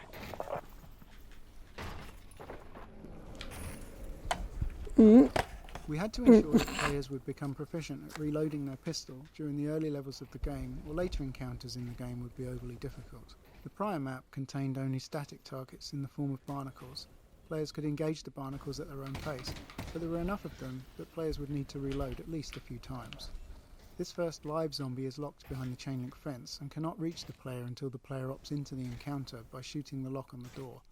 The placement of zombies in the upcoming section of the game is designed to require plenty of reloading, to ensure that the player builds up this skill.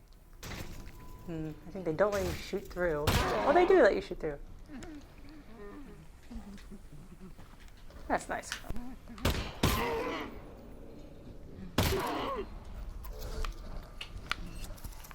The Juker says, hope Alright, that seems to work. Let's keep doing that. Thank you. hope you have a wonderful year. Thank you. Oh, I forgot to mention Anonymous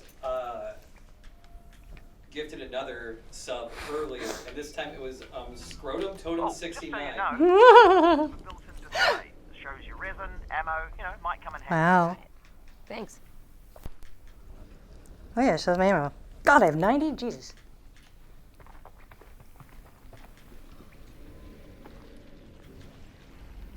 Oh no, Vivi left. Aww. No. No. That sucks. Oh, he stayed for a really long time. He did.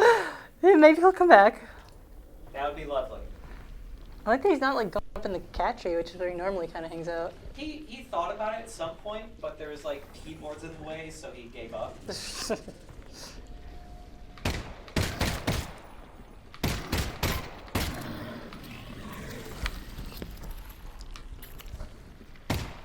How did I miss? On easy mode, these are super worth killing because they give you ammo all the time.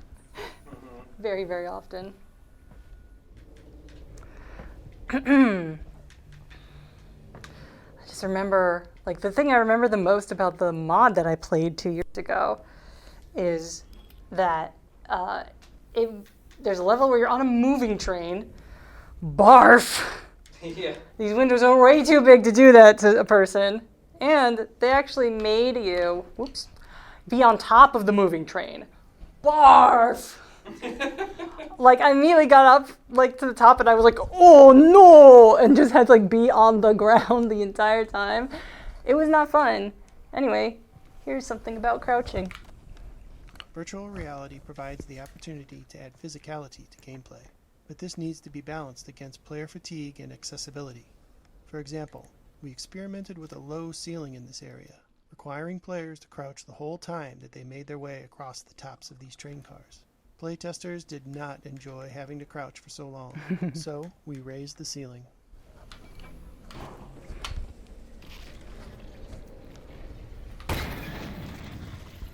Good shot, me. Good shot, me. Not that one. This one. I'm too close. Oh, Phoebe's coming back. Good. Good news, everyone. Oh, you going to the bedroom? Yeah. Oh, okay, they blow up anyway. Good to know. Nice. That's probably why they had these awnings, these eaves. You want to turn slightly to your left. There you go. Oh boy. Yeah, be careful.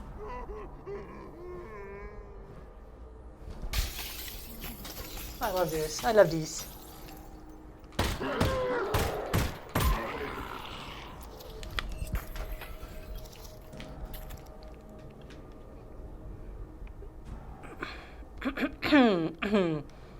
Should get a helmet again, just in case.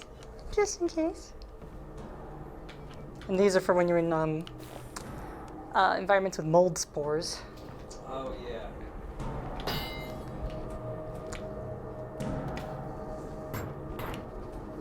Get.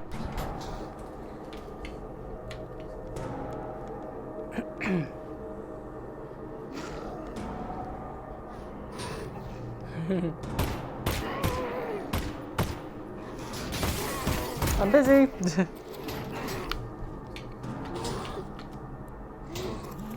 It's actually out.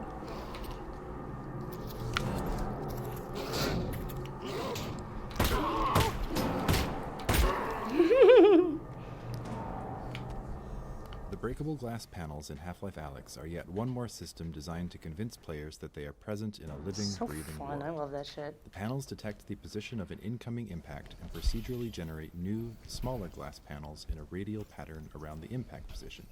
These new panels can then break into smaller panels themselves, and so on.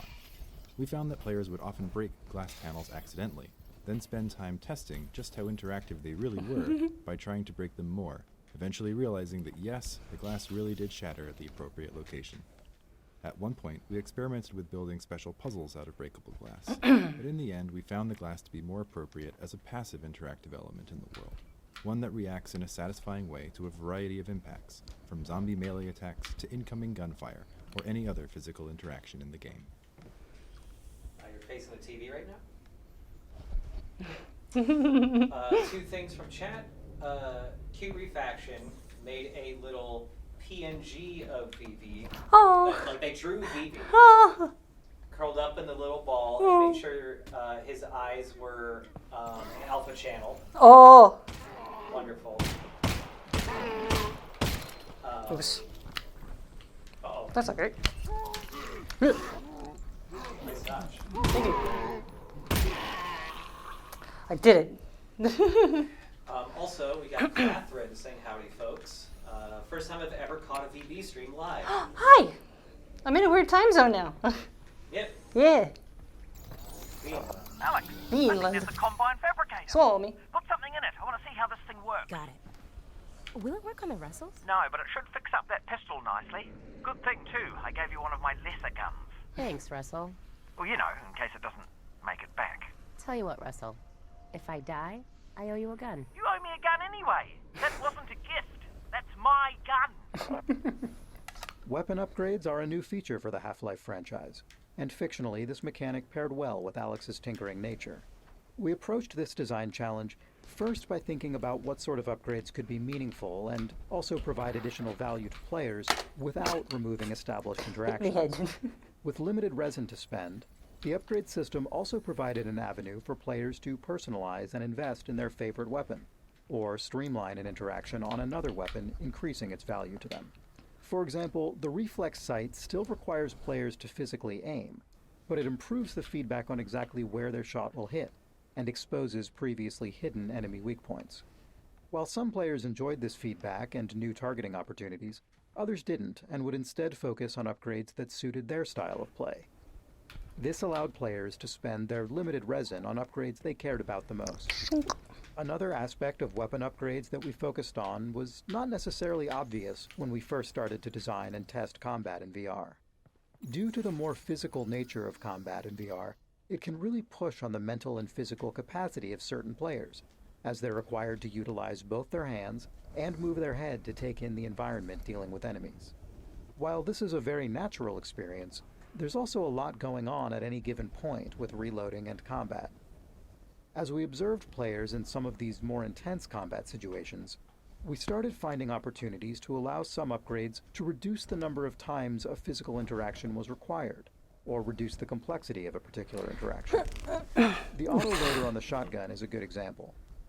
When added to the shotgun, the normally slow, methodical action of feeding shells into the gun is replaced with a far simpler, faster interaction of slapping the shells into the autoloader before they get automatically fed into the gun. This allows players to look around, focus less on the gun while reloading, and take in more of what's going on around them. Okay. Puzzles.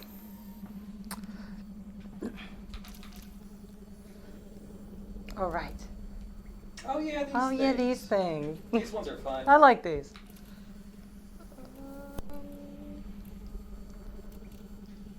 Hey, what the?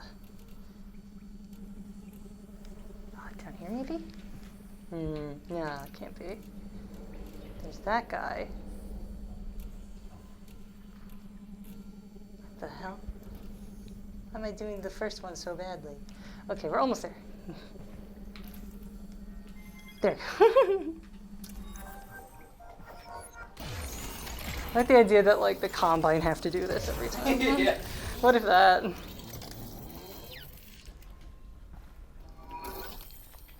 Okay, I have so much, a decent amount of resin.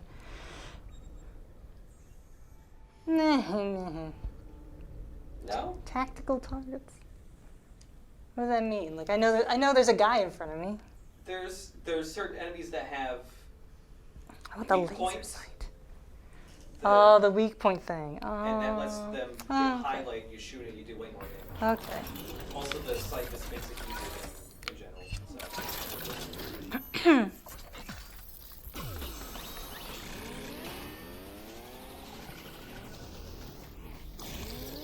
Woo. I love it's like smoking this blue, this aquamarine. Oh, that really worked, didn't it? Oh yeah, that thing.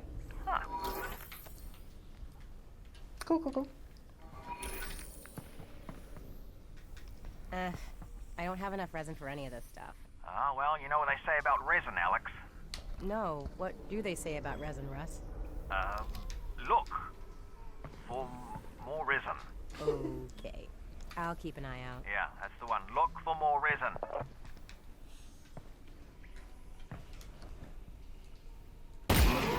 Oh, it's kind of a laser sight anyway.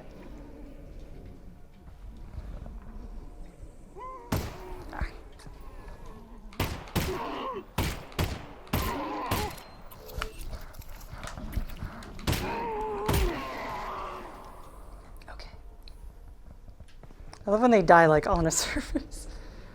At the beginning of the Half-Life Alyx project, we had the expectation that players would want to take a break after 30 to 45 minutes, since that's what we were seeing with the lab and other small-scale VR experiences available at the time. Because of this, we designed the pacing of the game's levels around play sessions of that duration. Over the course of development, however, the game itself included more downtime between intense combat encounters, and the comfort of the new crop of HMDs improved significantly. In fact, as the game progressed, we found that players were happy to play for hours on end. At the end of the playtest, players would often here comes remark Phoebe. that this was the longest they've ever played Right VR behind you, in walking a right single by you. session. Okay. Oh, is he gonna lay down at the same spot? No, he's going behind the green screen. Damn it. That would have been great.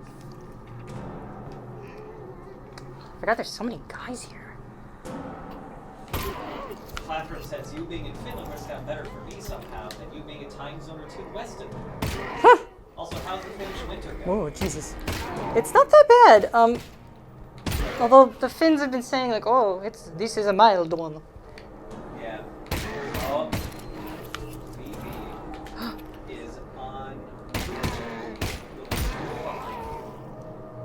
But like behind the green screen that's draped over it. Oh, so no one can see it. So yeah, but the green screen's rustling. Then I think he's laying down. I think. So. Okay, so no, I cannot sit down on there. Yeah, you can't sit down.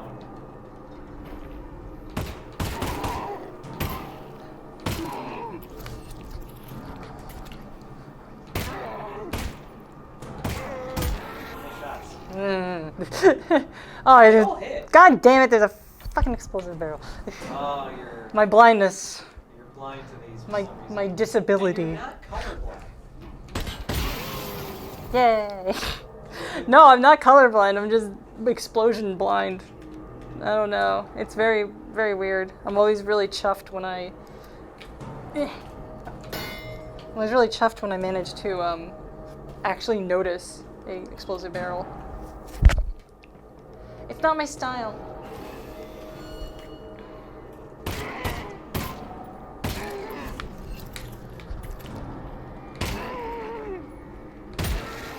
I find myself closing one eye. I do that too. We're talking about what a lesser gun this is. This thing isn't that bad.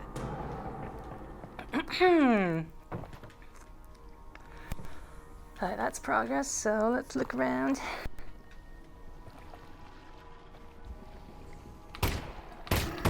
How did I miss it?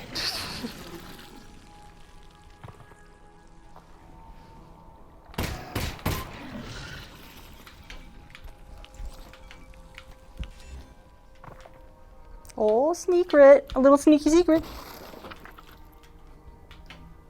I love smashing those boxes. It's so good.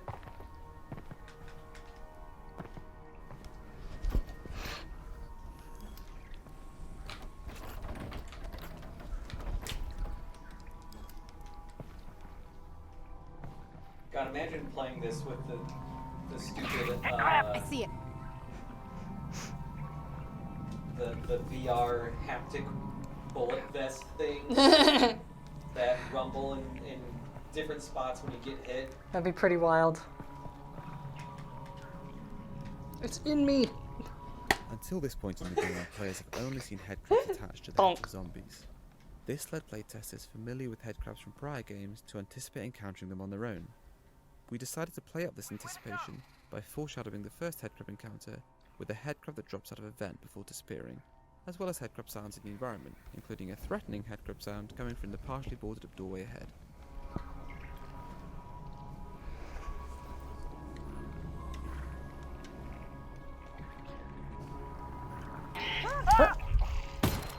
Oh, bad timing! Oh, yikes.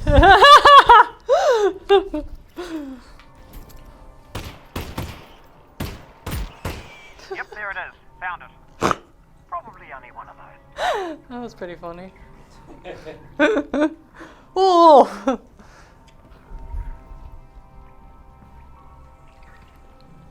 I don't know what these like little like hatches are, but they're pretty much like just headcrab hatches. Yeah. Oh, look at this big slimy snot.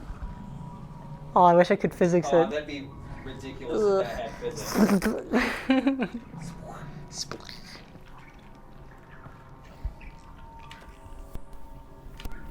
Oh. Whoa, hey.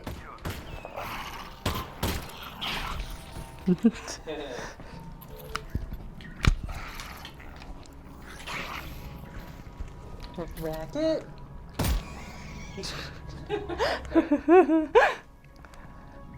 It is very funny to see them hurtling towards your face and you go like this. Yeah.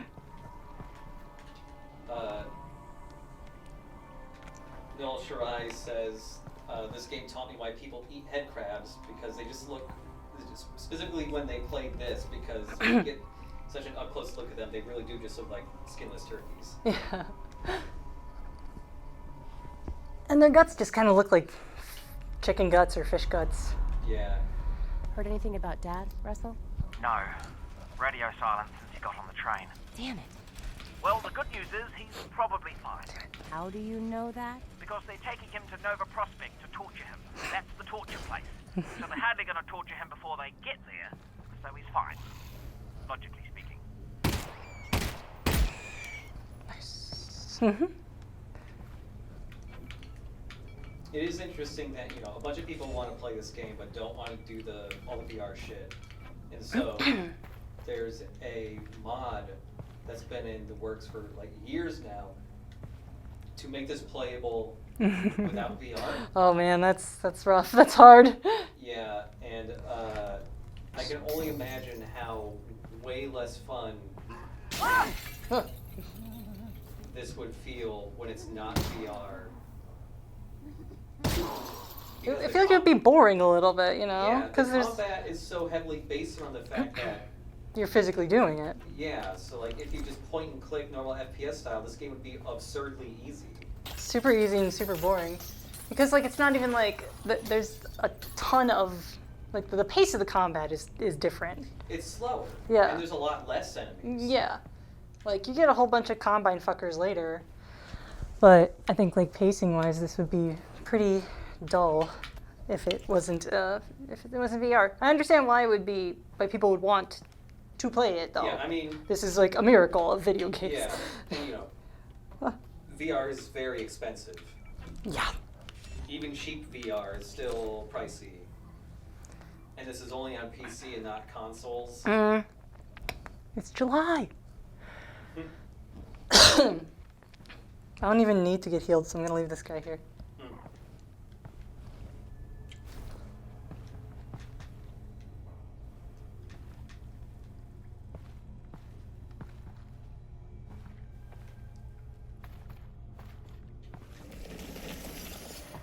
Oh yeah.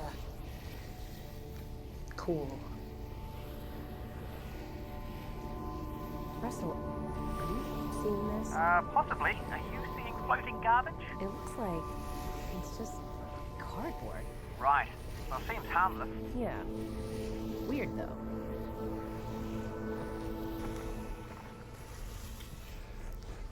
Bird's eye view of these boxes.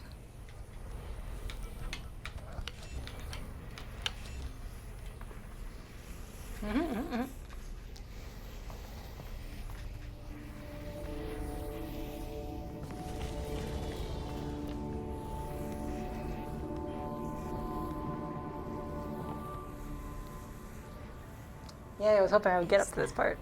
Oh yeah.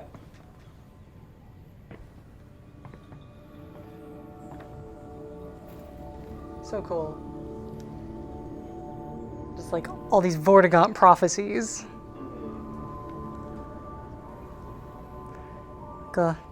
The bad guys are gonna come to different planets and the Gordon Freeman will help. I love how fucking Christ-like Gordon Freeman is in these games. It's absurd. Yeah. There are two layers to the markings on the walls in this area.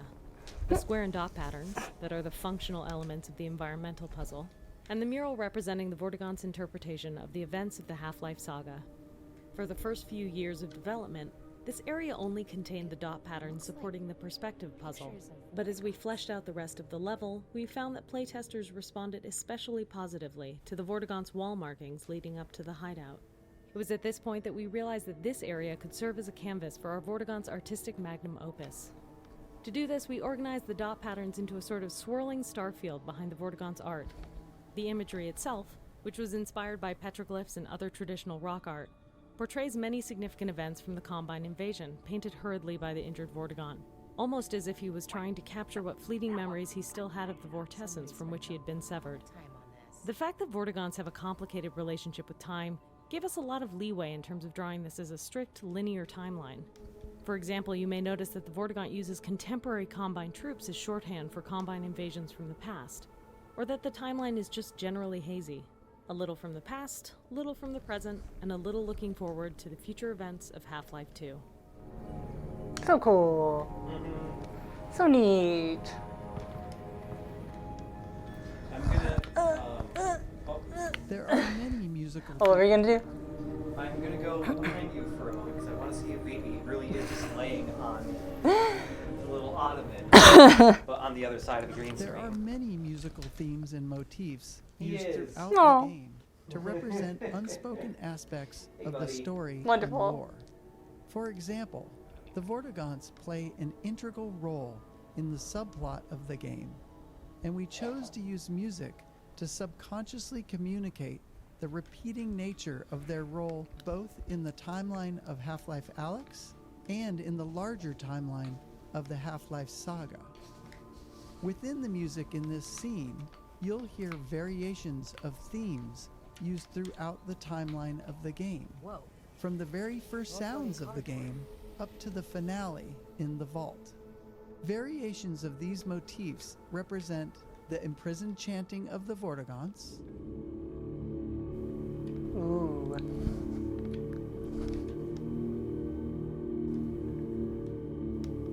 Music is so good in this fucking thing. Ah! the extraction of their energy to confine the G-Man,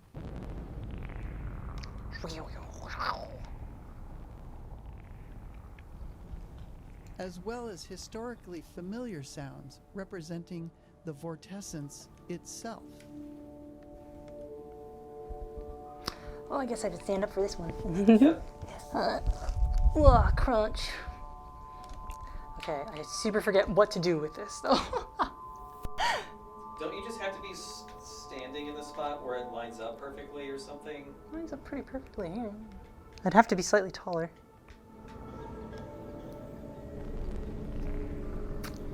Yeah, I forget the solution to this too. Oh no. I also remember being stuck here. It's pretty lined up, I feel like. But it's like the dots are supposed to have something to do with something, right? I thought the dots were not related to the puzzle at all. Well, the lady at the just said that it was related to the puzzle. Oh, she did? Yeah. Okay. Oh, it's I remember what this is. It's one of there's something that I fuck with over there. So it has to be lit up, that one and that one. It doesn't help when you get distracted by the cool thing and don't see the interactable doodly-doo. Yes, that's right. Yeah, there's an interactable doodly-doo that every time I get here, I look at this and don't look at this, and then I look there and I go, woo, and I go over there. Yep. It's pretty funny. Okay. Boop and boop.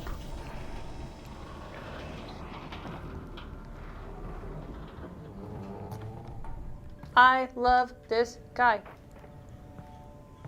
He's Tony Todd, right? Yes.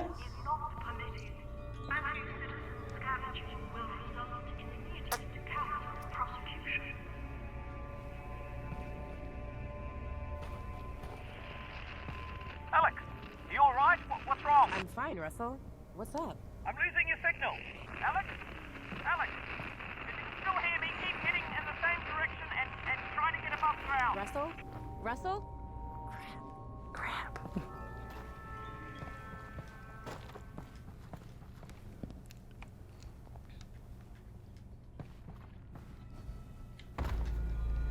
Yeah. Oh, how gorgeous is This this? looks great. Oh, I love this room. This is weird. I like the floating, like, alien thingies. Also, speaking of to the chat, yeah, I'm not sure if it's still Tony Todd in this, like he was for Half-Life 2 voicing the Vortigons. I thought it was. It might be. We'll have to listen again. I'm But pretty sure it's him. I just wanted to mention, he did pass away very recently. He was in one more game. He is in the Indiana Jones game in the Great Circle. as a pretty prominent character, and it's great. And it's his face as well. Yes. Yeah, Yes. he's all the way in that. He's a giant. He's great in it. It's nice that he was in like a good thing was his last thing. You know, Yeah. that's always nice when that happens. During our earliest attempts to raid Alyx, our instinct was to have her react to absolutely everything. But what we learned from playtesting was that Alyx reacting too much could actually be off-putting. Mhm.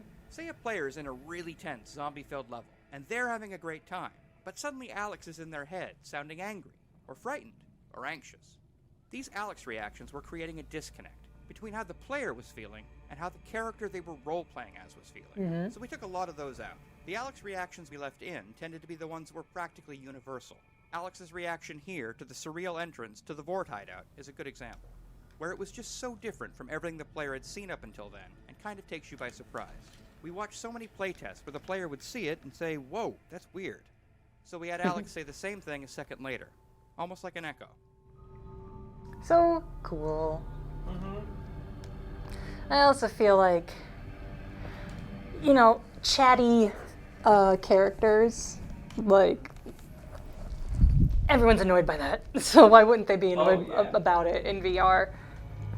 Especially female chatty characters. Also confirmed it is Tony Todd. Yeah. Ding dong. Oh. The Alyx fans. Mwah. I did? Come. Enter. Okay. Thanks. You are I love him. So, what's a Vortigon doing here? Cooking. Right, but I mean in general. I have a brain injury. Oh, I'm sorry. My brain is injured. That's terrible. How? And I hope... Look, I'm actually pretty busy looking for my father. Eli Vance. Vance. Yes. The Combine have him, and I really do need to get moving. The Combine. Yes.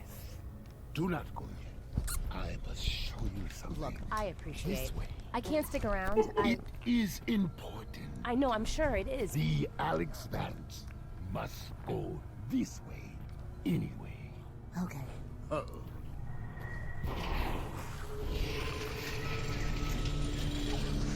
Oh, how they move is so great.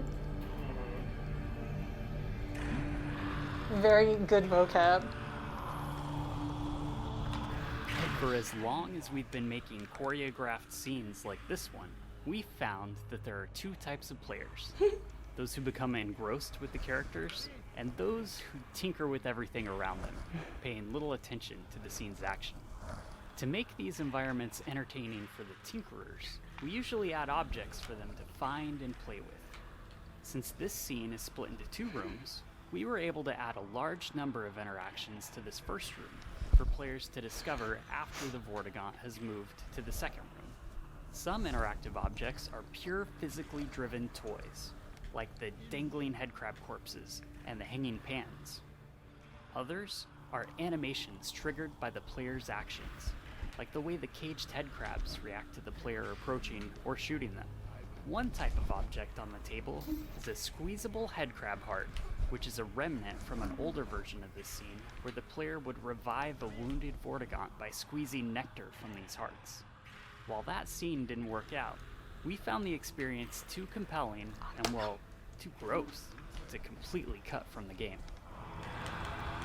So cool. Love it.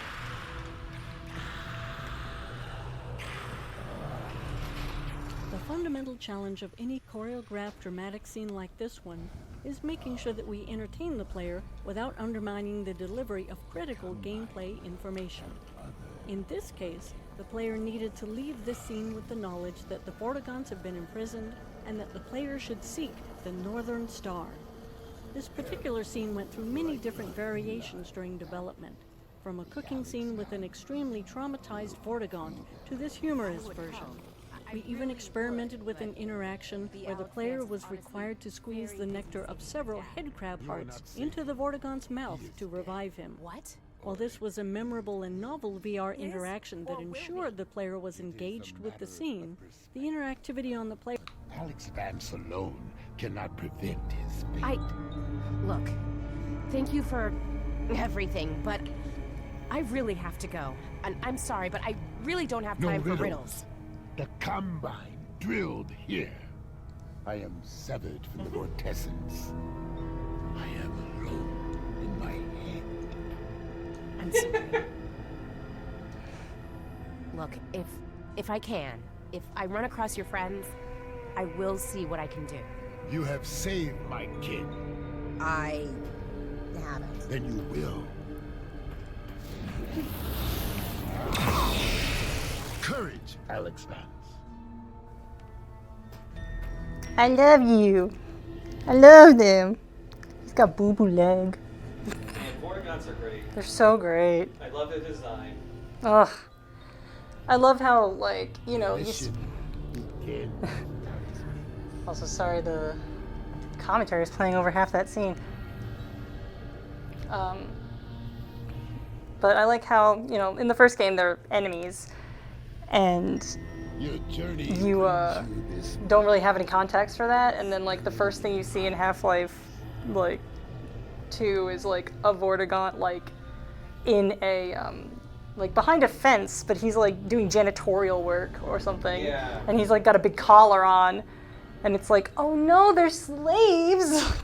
I think they were wearing collars or shackles in Half-Life 1. They were, yeah, but it was just kind of like, I don't know, some alien bullshit, oh. Yeah. Like, how are you to know that they were, like, Through there, shackles, you know? Alyx Vance. Yeah. Bye, I love you.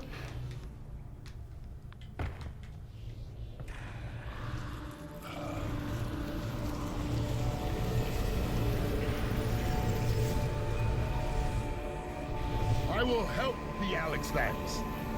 Look to the northern star. Why? For guidance. Okay, thanks. Are you done helping? I am not. Here. Sustenance. I'll eat it later. Thanks for the help. You will be welcome. I love their, like, weird relationship with time, so they, like, use, like, the wrong tenses all the time. Yeah. That's a really fun way to, like, have an alien function. Without making them talk stupid. Yeah. Like, real dumb. Did you ever, in Half-Life 2, there's a secret Vortigon you could find that says a bunch of really weird Yes, shit? very cryptic stuff. You can find them in, like, this big pipe. Yeah, in sewer this, pipe. like, yeah, big sewer pipe in this, like, open lake area. That's really hard to get to. It's like an acid lake. Yeah, it's during the hoverboat section. Mm. And it's really high up, and you have to platform off the top of your hoverboat to even get in there. And then, yeah, the pipe hurts you the whole way there and back. And then he, like, says the most cryptic bullshit ever. Yeah. Alyx! Alyx, the signal's back. Can you hear me? Are you okay? Russell, I'm good. How's Dad? They've got him on the train. He's on the move. You've got to find Fairview Junction before they get there. I'm working on it. Hat on my hat. I already have a hat on.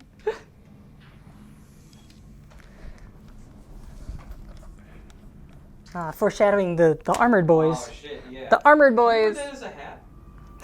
Oh. Do you wear the shells a hat? No, maybe. That's weird. Aww. That makes sense. Aw, That man. wouldn't, but it would be cool. Dang it. Yeah, it's not like, you know, curved enough to really stay on your head. Yeah. But it's a hat size. There it goes. Yeah.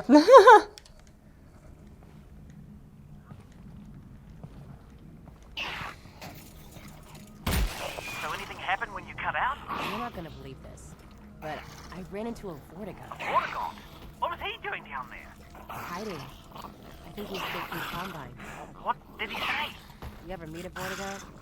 He said crazy Vortigon stuff. They're so cute. They're a little fucking cute. I love the way they tumble when they run into things. Mm-hmm. Just run on, they get on their back. Like, ah. Oh, he spun. Didn't expect him to spin. There you go. Ba-doing! I love the ricochet sound that happens when you hit the armor on top. We spend time on every game design element thinking about how the player is expected to learn of its existence and understand its details. Some design elements are so important that the game experience will break if the player doesn't understand them, while others may just be fun diversions or rewards for exploring the game's systems. Any required element will require work on our part to teach the player. In Half-Life, we try to teach elements in ways that feel as natural as possible, entwined within the core flow of the game so that you don't feel like the game just stopped to teach you something. We don't always succeed, but the attempts usually lead us somewhere interesting. In this case, we need to teach the players about the armored headcrab. The key elements that we want them to understand are that the headcrab is invulnerable on the top, but has a weak spot on its belly. We would also like the player to learn that the headcrab exposes its weak spot right before it jumps, but this isn't required. The player can fall back to shooting the weak spot as the headcrab scrambles around after a leap. Teaching design elements of enemies is always tricky. Players have shown us for years that it's really hard to learn something new while under attack. We've also seen that invulnerability, in particular, is a difficult enemy feature to teach. If players are blasting away at an enemy, they are often not paying close attention to the impact feedback. If the enemy is vulnerable in some areas and not others, players may kill the enemy with a spray of gunfire, not realizing that some of their shots did nothing, while others hit critical weak spots. So when we approached the armored headcrab training, we knew we'd need to do significant work. The first step was to avoid placing the player under duress by containing the enemies inside this wire fence. Next, we placed headcrabs at eye level facing the player, exposing their bright, pulsing weak spot. If the player shoots one immediately, they are rewarded with a unique death effect where the headcrab explodes into chunks. This effect is designed to show the player that they did something special to kill this headcrab, as opposed to how they've been killing headcrabs up until now. There are a couple of other pieces in the setup here that are important. A second headcrab is placed right behind the lock the player must shoot to enter the cage, encouraging the player to notice the weak spot and try shooting it. 2 more headcrabs are loose in the cage, scripted to repeatedly attack invisible points on the wire fence. This ensures they are constantly demonstrating the way they expose their weak points before they leap, and this allows players to practice hitting the weak spot from behind the safety of the fence. And that's also a design principle that applies to pretty much like anything. It's hard to learn under duress. Or on a time limit, or something. It's hard. Like people get performance anxiety, and it's harder to take in information when you're activated in a different way. Basically, you're stressed out in some fashion, and this is why it's very hard to design escape rooms because they're all on a time limit of some sort. Oh, he lives. Oh. Oh no. Yay!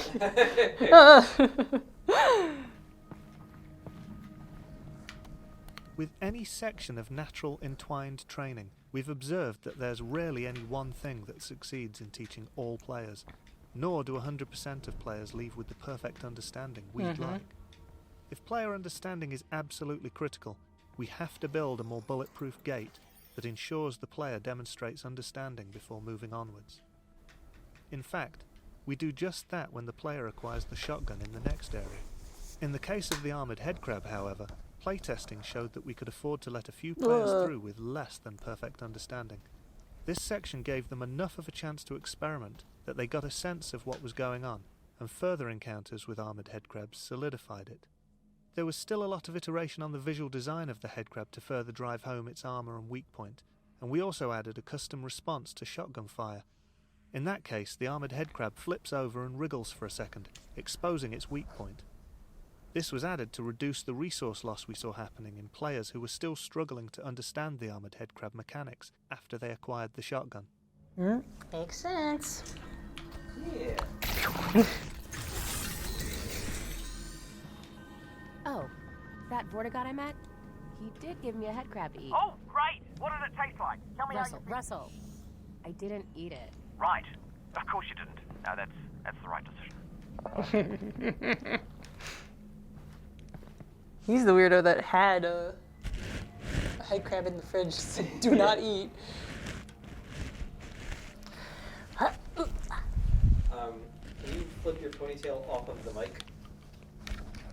There you go. I didn't know it was on the mic, sorry. It just started. Okay.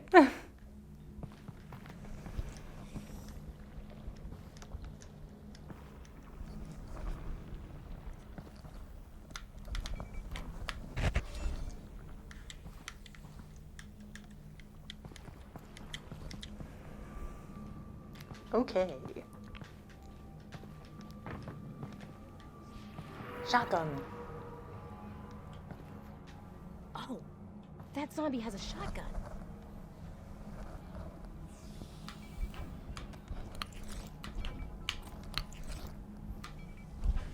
Run.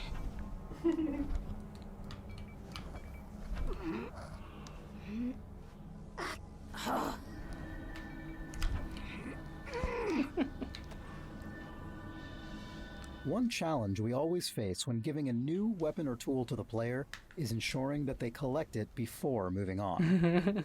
In these cases, we try to establish some kind of gate that the player can only get past using the new item. This can be especially tricky in cases where we are giving the player a new tool that doesn't fundamentally change their capabilities, as in the case of the shotgun, where almost everything that can be done with the shotgun can also be done with the pistol. In contrast, the pistol gate, where the player had to acquire the pistol before being able to shoot the lock off of the fence back at Russell's lab, was simple to design and execute. For this shotgun gate, we not only needed to ensure that the player collected the shotgun, but also that they learned how to load it before proceeding. We playtested a number of approaches to teaching the reload mechanics during combat, and repeatedly found that it didn't work. When faced with learning a new, complex task under duress, players would retreat back to using their pistol, which was a known quantity to them. Gotta turn 90 degrees to your left. There you go. Okay. Hard to learn under duress. Well, I wish Veep was on the green screen. You can go fetch him. Try to put him on the green screen. He won't. Oh. Like that. He might. Once the player has collected the shotgun, they are only halfway through the shotgun gate. Next, they need to learn how to reload it. To drive home the necessity for the player to learn how to use this new weapon, we added an incoming threat, using a variety of audio and visual effects to sell it. While our goal is to make the player feel like they have a limited amount of time, the time pressure is entirely fake, and everything proceeds based on the player's progress in loading the shotgun for the first time. Once the shotgun has been loaded, a short timer starts, after which zombies burst through the walls. If the player happens to look at the walls before that timer is up, we abort the timer and introduce the zombies. The combination of a timer and a look trigger is a common trick used in places where we'd like the player to see a neat visual moment, but we can't wait forever or the game simply won't progress. The breaking of the walls by the zombies is the final step in opening the shotgun gate. Having new enemies open the way forward when they enter the player's space is a fairly tried and true method, but it's never one we're particularly happy with. It's always a bit too convenient and lacks agency on the player's part. But in a setup like this, which contains a novel puzzle, a new weapon, and its associated mechanics, plus an ambush, we're already dealing with a lot of design complexity packed into a small space, and further additions would complicate the scenario even further. Yup. Whoa. Do you hear that? Yeah. Let's get this shotgun and get out of here.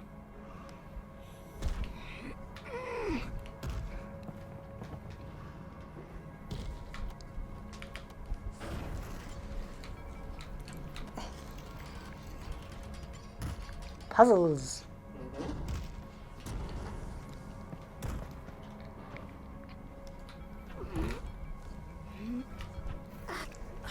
Gimme. Yeah. Got it. Hurry up and load that thing. It's getting louder. Open shotgun to load shells. Boy.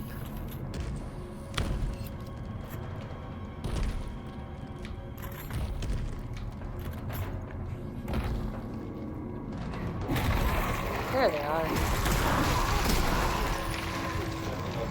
You gotta put more than just those 2 shells in. Last 4 shells.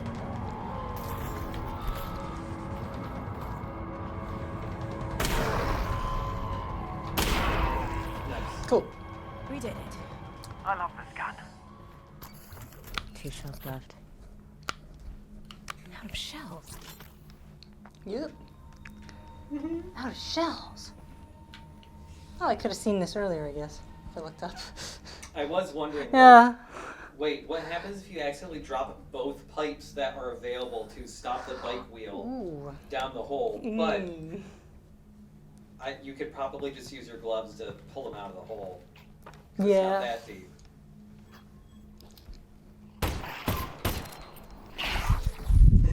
Nice Aha, job. thank you.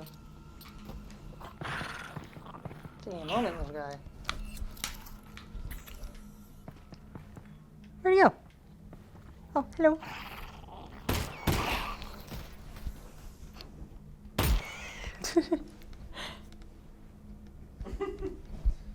Josh Modi's wondering how that man even died like that. How did you do this?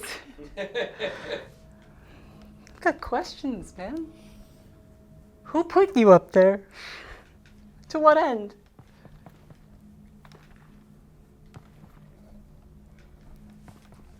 What time is it? Huh? What time is it?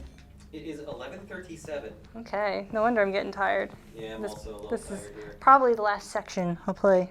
Okay. Woofa. So yeah, how's the headset for you right now? Is it? It's pretty fine. Okay. The hell is it? Oh, it's a jackhammer. Wow, I'm strong. I'm strong as hell.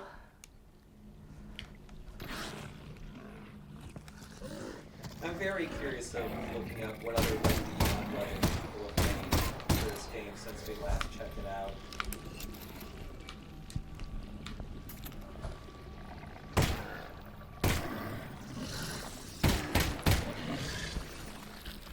Anything? Anything? A little bit? A little bit of something? Backpack only stores full magazines. Oh, that's the one you ejected. Oh, oops. But oopsies. Didn't realize you were still alive. Not that it matters. Death. I'd never survive a jump from this height. No, absolutely not. Why? Were you considering it? Where the hell do I go from here? Don't you go through... Oh, this way? Yeah, Yep. there's two walls that get broken. The Bedoy. The visual design of the shotgun included a number of challenges. Shotguns in games are generally powerful, and we communicate that power with bulk. As a result, they're big and held in two hands. But our experiments with two-handed VR weaponry didn't reach a level we were satisfied with. When holding a two-handed object in real life, the object itself provides a physical connection between the two hands, and that constraint allows players to stop thinking about it consciously, in addition to providing physical feedback. In VR, without that connection or feedback, we found that players had to keep maintaining their own internal sense of how they were holding their two-handed weapon, or they dripped their hands into positions that were hard for us to reconcile. As a result, our two-handed weapons required players to play along more than we liked. Since one of our core goals with Half-Life Alyx was to allow players to fully immerse themselves by ceasing to think about what they were doing in real life, we decided to focus on single-handed weapons, including the shotgun. I love how, like, when you eject and stuff and things open, you put the ammo in and you have to go. Yeah, being able to flick it like that. Flick. It's so good. I think you can also use your other hand to close it shut. But why would you? Flicking it is fucking awesome. It's really Our good. initial instinct with the shotgun design was Blah. to use a regular real-world shotgun, but modified, with a sawn-off stock and barrel, so it would seem less cumbersome when held with one hand. This approach always resulted in the handle being at the rear of the weapon, and we ran into the problem where the weapon always felt front-heavy. But obviously, the VR controller in your hand wouldn't reflect that, leading to a disconnect between what you were feeling and what you were seeing. Placing the handle more centrally and underneath the weapon helped avoid this disconnect. This implied centre of mass wasn't really maintained well as the weapon accrued upgrades throughout the game, but the first impression was the most critical. Since we were going with an odd form, we were keen to use common shotgun visual elements wherever we could to help with player recognition and to ground the design in some reality. One element we borrowed was a common shotgun tube magazine that stores shells horizontally in line with the barrel, and we were just able to fit the gameplay requirement of 6 shells without the overall length becoming unwieldy. You can see the effort we had to go for further shell capacity in the design of our autoloader upgrade. Our first reloading mechanic was based on the realistic insertion of 1 shell at a time. playtesters found this to be overly tedious, although we did receive some positive comments that it made them feel like an action movie star. The simple addition of allowing the players to insert 2 shells at a time solved this issue, allowing us to keep the good part of the design whilst losing the bad. We were keen to reinforce the whole action movie star thing, and experimented with some big gesture the player could do to finalize reloading. The inclusion of a pop-up mechanism allowed us to add an additional step to the reload that further separated it from our other weapons, yet had a satisfying flick of the wrist to complete the action. It is very satisfying. It's really good. It's super satisfying. The shotgun is my favorite weapon in the game. Good for me. By the way, when you eject a magazine in this, you lose all the bullets that are still in it, I'm don't you? pretty sure, yeah. Yeah. Also, Josh Moniz is recommending a movie called Companion, but also saying you have to go into it without knowing it. Oopsies. Whoa. Gotta go. Ah! Fuck! Ah! Headcrab! Headcrab's on your... Oh, thank God. It was on your face and it... Oh, disgusting. God damn it! I'm doing terrible at this.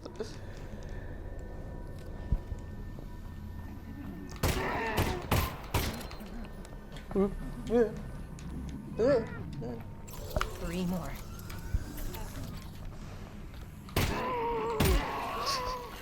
Goodness. Woof. Oh no! Headcrab's still alive. Oh, God damn it.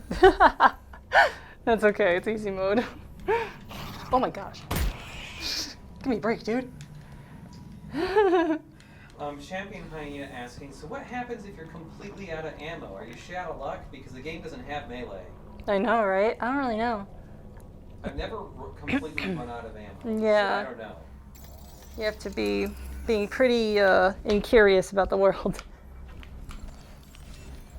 Beep, beep. A lot of the zombies have ammo on them. Yeah. Oh, whoopsies. No, this. Josh Moniz, no, throwing stuff doesn't like damage enemies in this. There's no way to melee. Sadly. I think it's because like that you lose the physicality. Just like how they were talking about like the shotgun not being two-handed because it just like didn't make physical sense. Yeah. To the player. And I imagine they almost certainly tried melee stuff while working on this game, and I'm sure there's dev commentary about something, but I'm assuming I'm assuming the main issue is just that it would lead to lots of players just flailing, hurting themselves. Yeah, actually, that makes a lot of sense.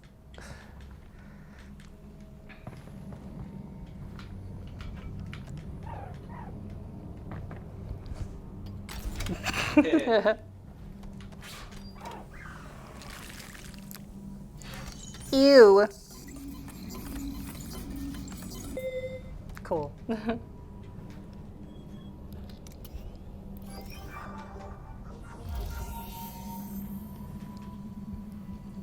This one's easy. Folks, I know this is a crazy thought no one's ever had before, but I really hope they make a Half-Life 3. Well, this is insane. An insane thing to say, Joshua. Yeah, next one is, we don't have any for that one. Laser sight.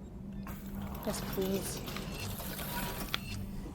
It's like hot take shit, but I respect it.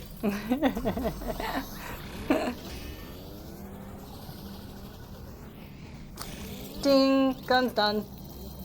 Oh, that should come in handy. Fresh from the oven. Ooh. Oh yeah, I forgot it projects like a circle on this shit. Very cool. It's That's cool. super dope.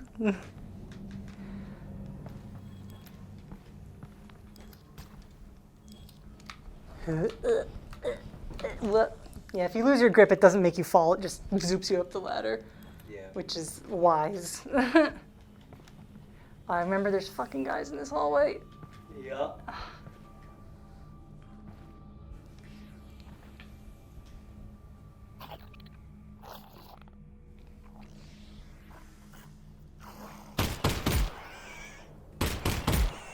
Nice. Yeah, fuck you. I knew about. I remembered you fuckers. 100% accuracy. Oh, hell yeah. I felt so tactical there. There's a later similar hallway where that happens again, basically. Except it's the, like, poison crabs, Yeah. I think.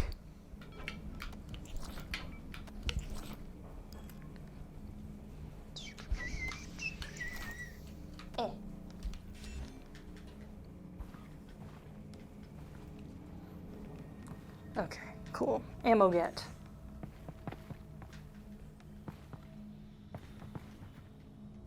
You can also just do that. Oh, yeah.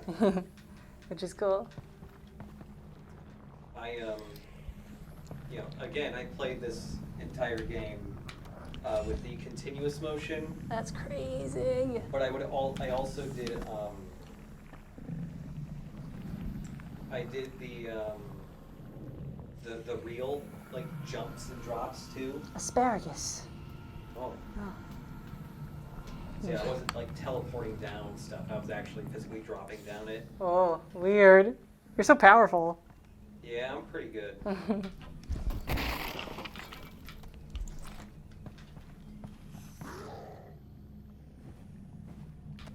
As with the shotgun and the pistol, we needed a gate for the flashlight to ensure the player couldn't proceed without it. We tried a number of designs around the moment where the player collected the flashlight, but they all ended up being about the player picking up an object, and not specific to that object being a flashlight. Given that the flashlight's primary function is to provide light, we felt the gate needed to be an area of darkness. We also really wanted the player to be excited to get the flashlight, and that meant they had to experience darkness before collecting the flashlight. This turned out to be an interesting challenge, because we already had many so dark that players would correctly interpret it as a gate. Our initial implementation was simply to ensure there were no lights within the hallway.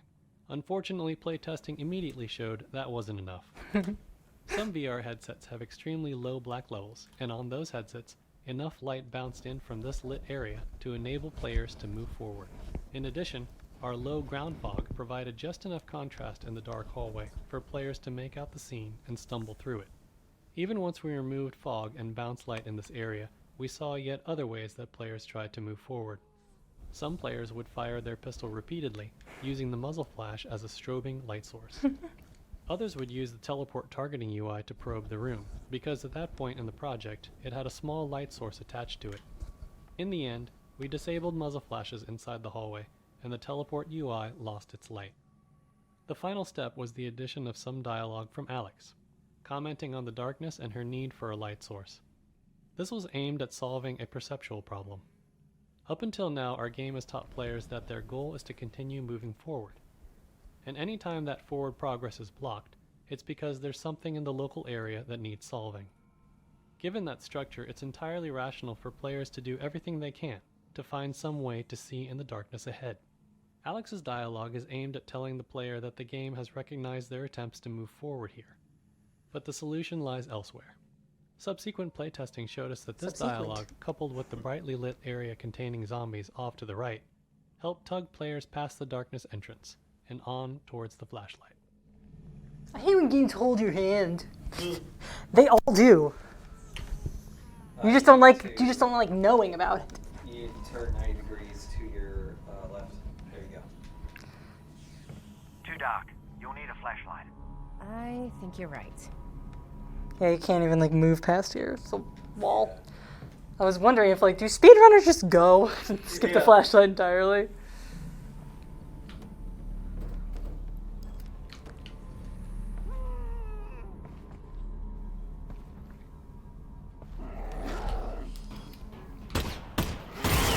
Good for me! Yay! Yay! I never get that right. I always fuck that up. Happy birthday to me. You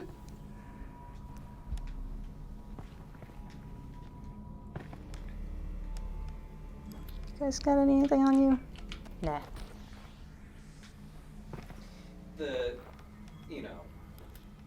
All the various ways this game and just about every game goes about trying to subtly push you towards doing the right thing or learning how to do a thing.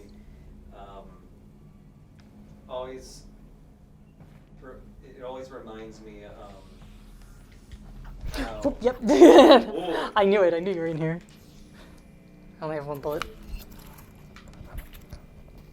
Nice. Yes.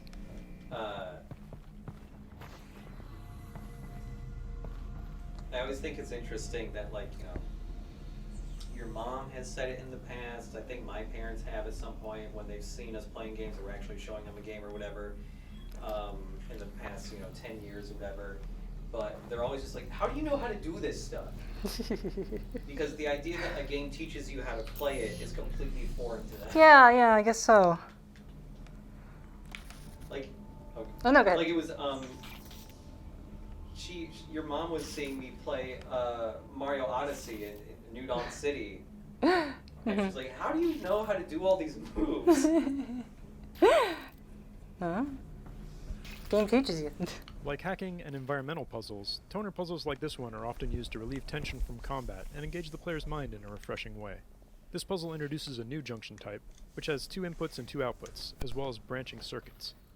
Functionally, it's just a simple airlock. Only one of the main combine gates can be powered on at a time, with an additional wrinkle that the smaller side gate on the return path must be powered down separately. In addition to providing a break between hectic combat encounters, this puzzle is a gameplay mechanic refresher, since it's been some time since the player has seen a toner puzzle, and the next ones start to ramp up in complexity. Mm-hmm.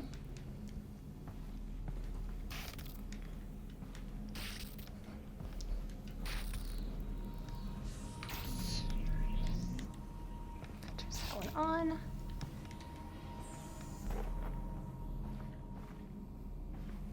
I forget, is this way progress? Or is it? Oh. It's a flashlight, so.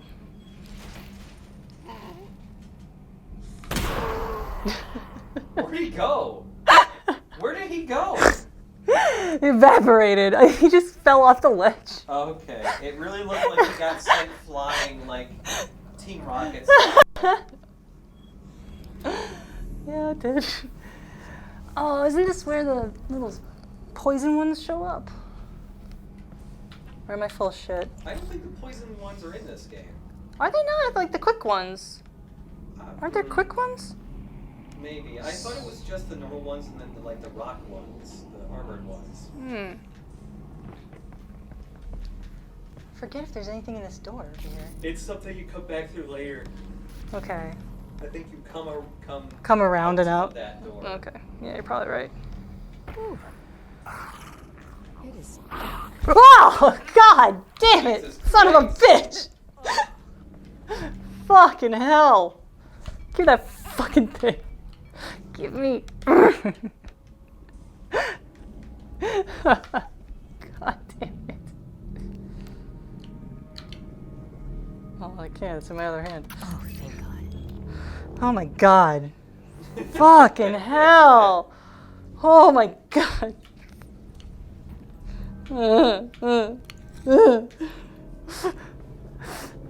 Son of a bitch! I was scared the hell out of me. It's like you were just standing Whoa. there while a guy was going like, and I was just like, Yeah, it's these fuckers. oh, okay, yeah, the fast ones. The do fast this. ones.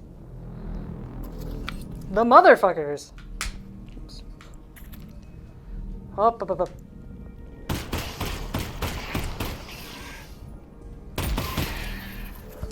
Jesus, 10 rounds? I didn't hit them all the time.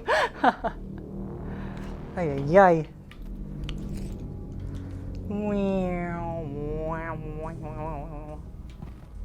Okay, make sure the coast is clear before hearing the commentary. In prior Half-Life games, the flashlight was attached to the player's body, which meant that it always illuminated the world from the same angle, relative to the player's point of view. With tracked hands in VR, we had the opportunity to let players manipulate the flashlight directly, and playtesters reacted very positively to this new freedom. Oh no! Man! Shut the fuck up! Even set back down. This allowed the Motherfucker! down somewhere, providing illumination for themselves while they accomplished another task. Unfortunately, this presented the possibility that a player could leave the flashlight behind, which would have been a game-breaking scenario. Implementing the flashlight as an object that players had to hold also prevented them from holding something else in the game, which was tedious to manage and simply too punishing of a trade-off. In particular, it meant that weapon reloading was a nightmare. I was gonna look really hard if you got bit again or just laying on the ground. In the end, we settled on a flashlight that attaches to the offhand and turns on and off automatically. This fixes the issues with reloading in the dark, potentially losing the flashlight, and has the nice side effect of not requiring the allocation of a button to toggle the light, which is especially helpful on controllers with fewer buttons. Since the automatic on-off behavior is controlled using level logic, designers could make performance and quality trade-offs in different areas of the game. After all, if a player could turn the flashlight on at any time, the rendering overhead of this shadow-casting light source would have to be accounted for throughout the entire game. On the other hand, if the flashlight is known to be off in a given area, a designer can make use of the resulting rendering headroom by increasing the fidelity of the environment in other ways. Oh my god. Are you still like poisoned or something? No. Okay, because for me at least, your vision is just constantly pulsing green. Yeah, I thought that was something that's in this area. It is pulsing green though. Like, it definitely pulsed green when like you got bit and you were poisoned. I feel fine. Is it distracting? Like, is it? It just feels like a bug to me. I don't know. It's really dark. Russ, Yeah? can you just talk About what? about anything? Literally anything. Well, I think that given our situation, your irrational fear of the dark is actually quite appropriate. You know, I can give you easily 100 reasons to be terrified. Okay, that was my fault. I'll be more specific next time. What is that? What's this little doodad? Shotgun shot thing. No, it's not. It doesn't go in my backpack. You can't pick it up? No. Yeah.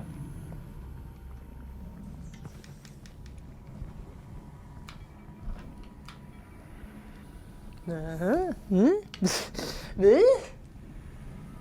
that was a bottle. No, it's just. I don't think it's a thing. Okay. I don't think that's a thing. Yeah, like your vision is still pulsing. I can heal. See it.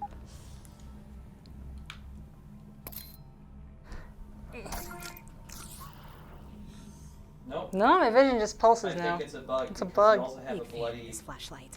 And it, not unlike yourself, is also sensitive to the dark. Oh, yeah? bloody screen. Meaning it should go on automatically when the lights go out. Oh, nice. Yeah, I do have a little bit of bloody screen on the very. I think you are bugged, maybe. I'm bugged. Well, good thing this is the last area we're playing anyway. Hiya.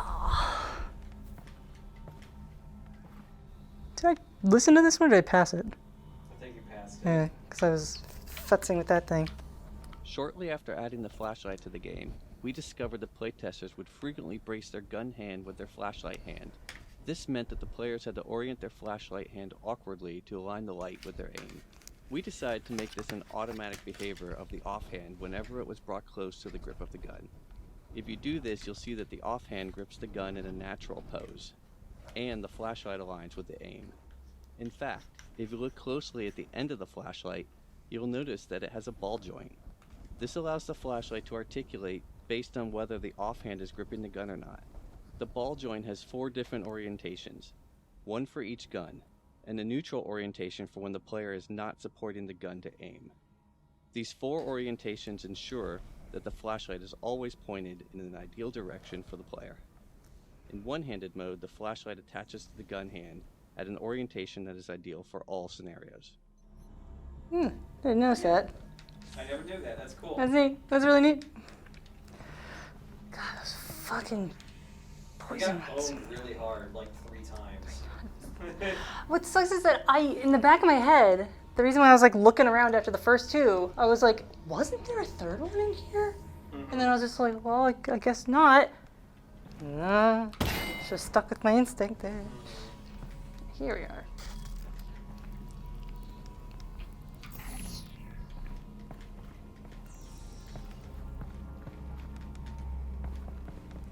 flashlight get? Yep.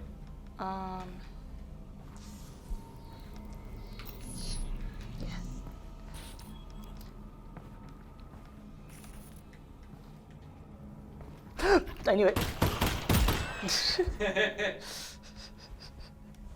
That's why I was like, oh. Happy Chappy says, hello everyone, happy birthday. Hello, happy birthday to me, thank you. I almost said happy birthday to you too. Oh Jesus, that. I remember this part. Yeah. I remember you going, oh fuck, Oh, and backing fuck. up just like this.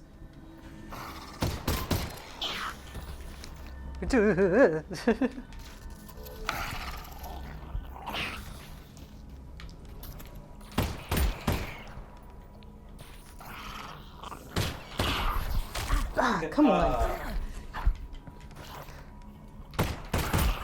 I'm not having good luck with these headcrabs today. Phew. Oh my gosh. Whoops, there's more. What did I expect?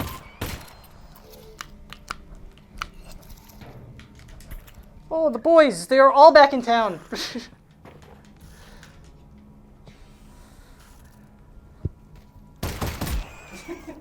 Really physics that shell.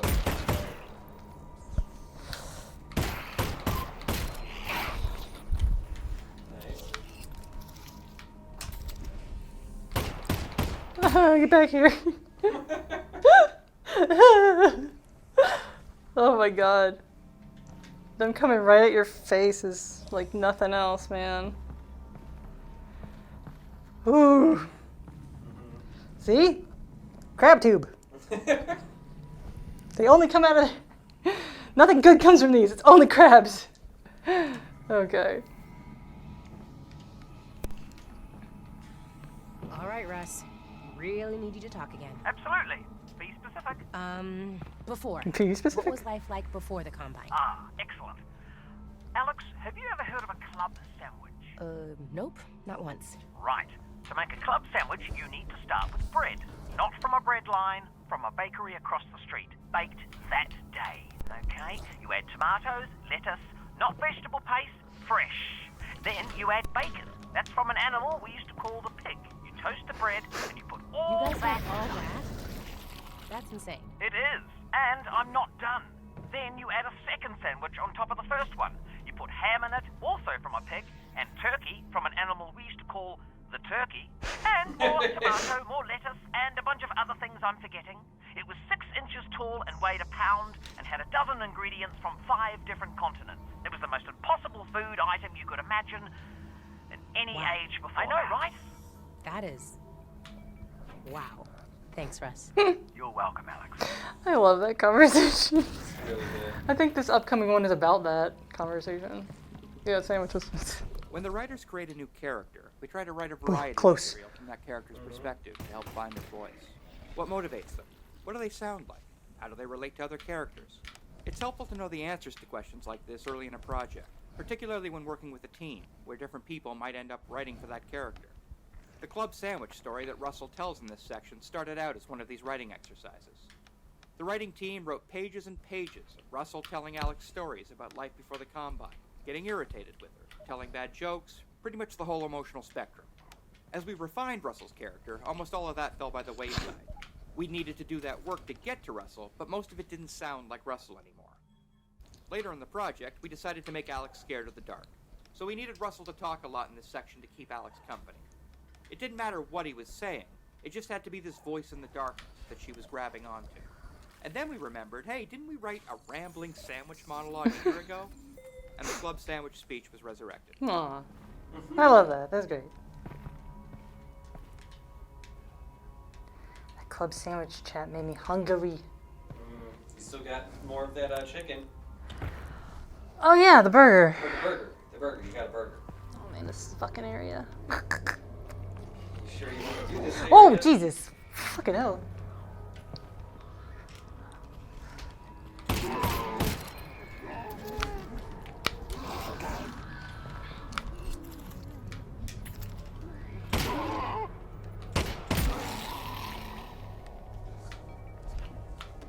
Yes. Yes. I did it. Yes. I you did it. I did it. You were shooting that guy, the first guy, when he was standing right next to one. I was just like, It was because I didn't want to blow up both of them. yeah. For fuck's sake.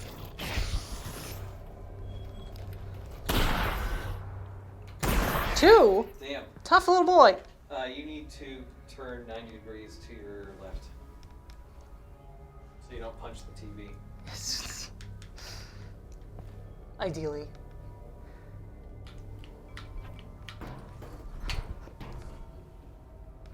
Boy, those fuckers. Is this... 3 shells left. Would you say this is about as scary as you can go in a first-person game? No. Not at all. Oh, yeah. No?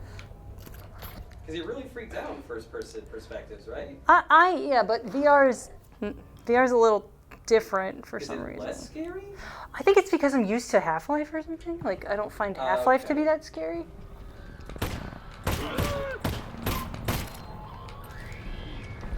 Last 3.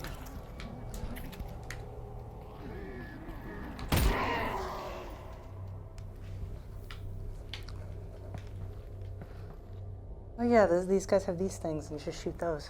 Oh, yeah. Oh yeah. Champion Hyena says, I do recall you, in parentheses, gently, losing your mind in Resident Evil 7. Yeah, like, that is as scary as it gets for me. I don't know.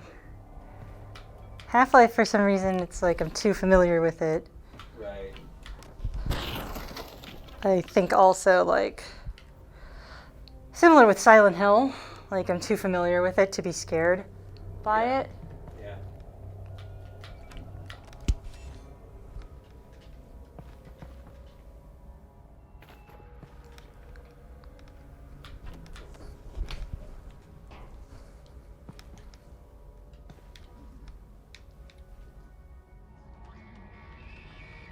So many barrels. I know. I'm a little concerned about it.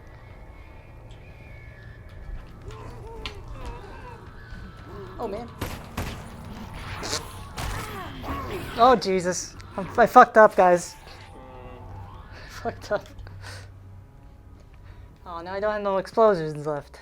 Oh, no, I got one.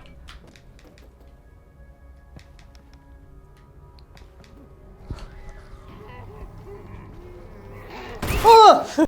Did you hurt yourself with the barrel? Maybe. He was about to throw it at me, so it was going to blow up in my face anyway, so I may as well shoot it on the way here.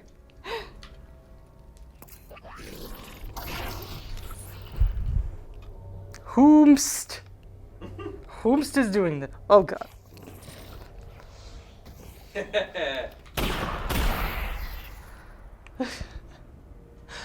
What? Where are they coming from? That I haven't seen them already. Oh, the bastards.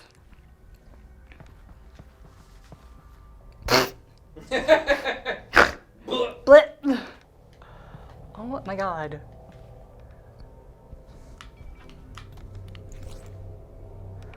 Ay, ay, ay, ay, ay.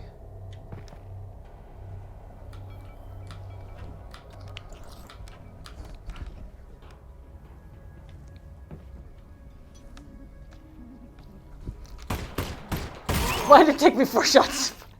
Damn. Oh no, it didn't work. I think that was the second one, maybe.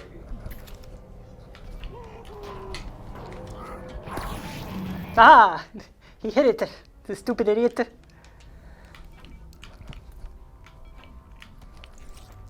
I drop the other one? I think you did. Yeah, I got it.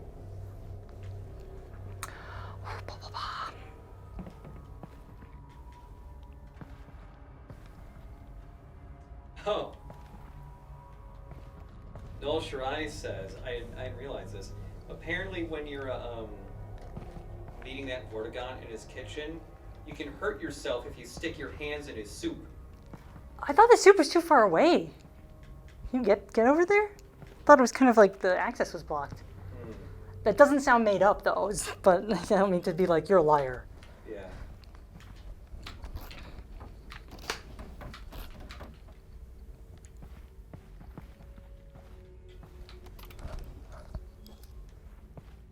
Oh, I think this is the end of the level.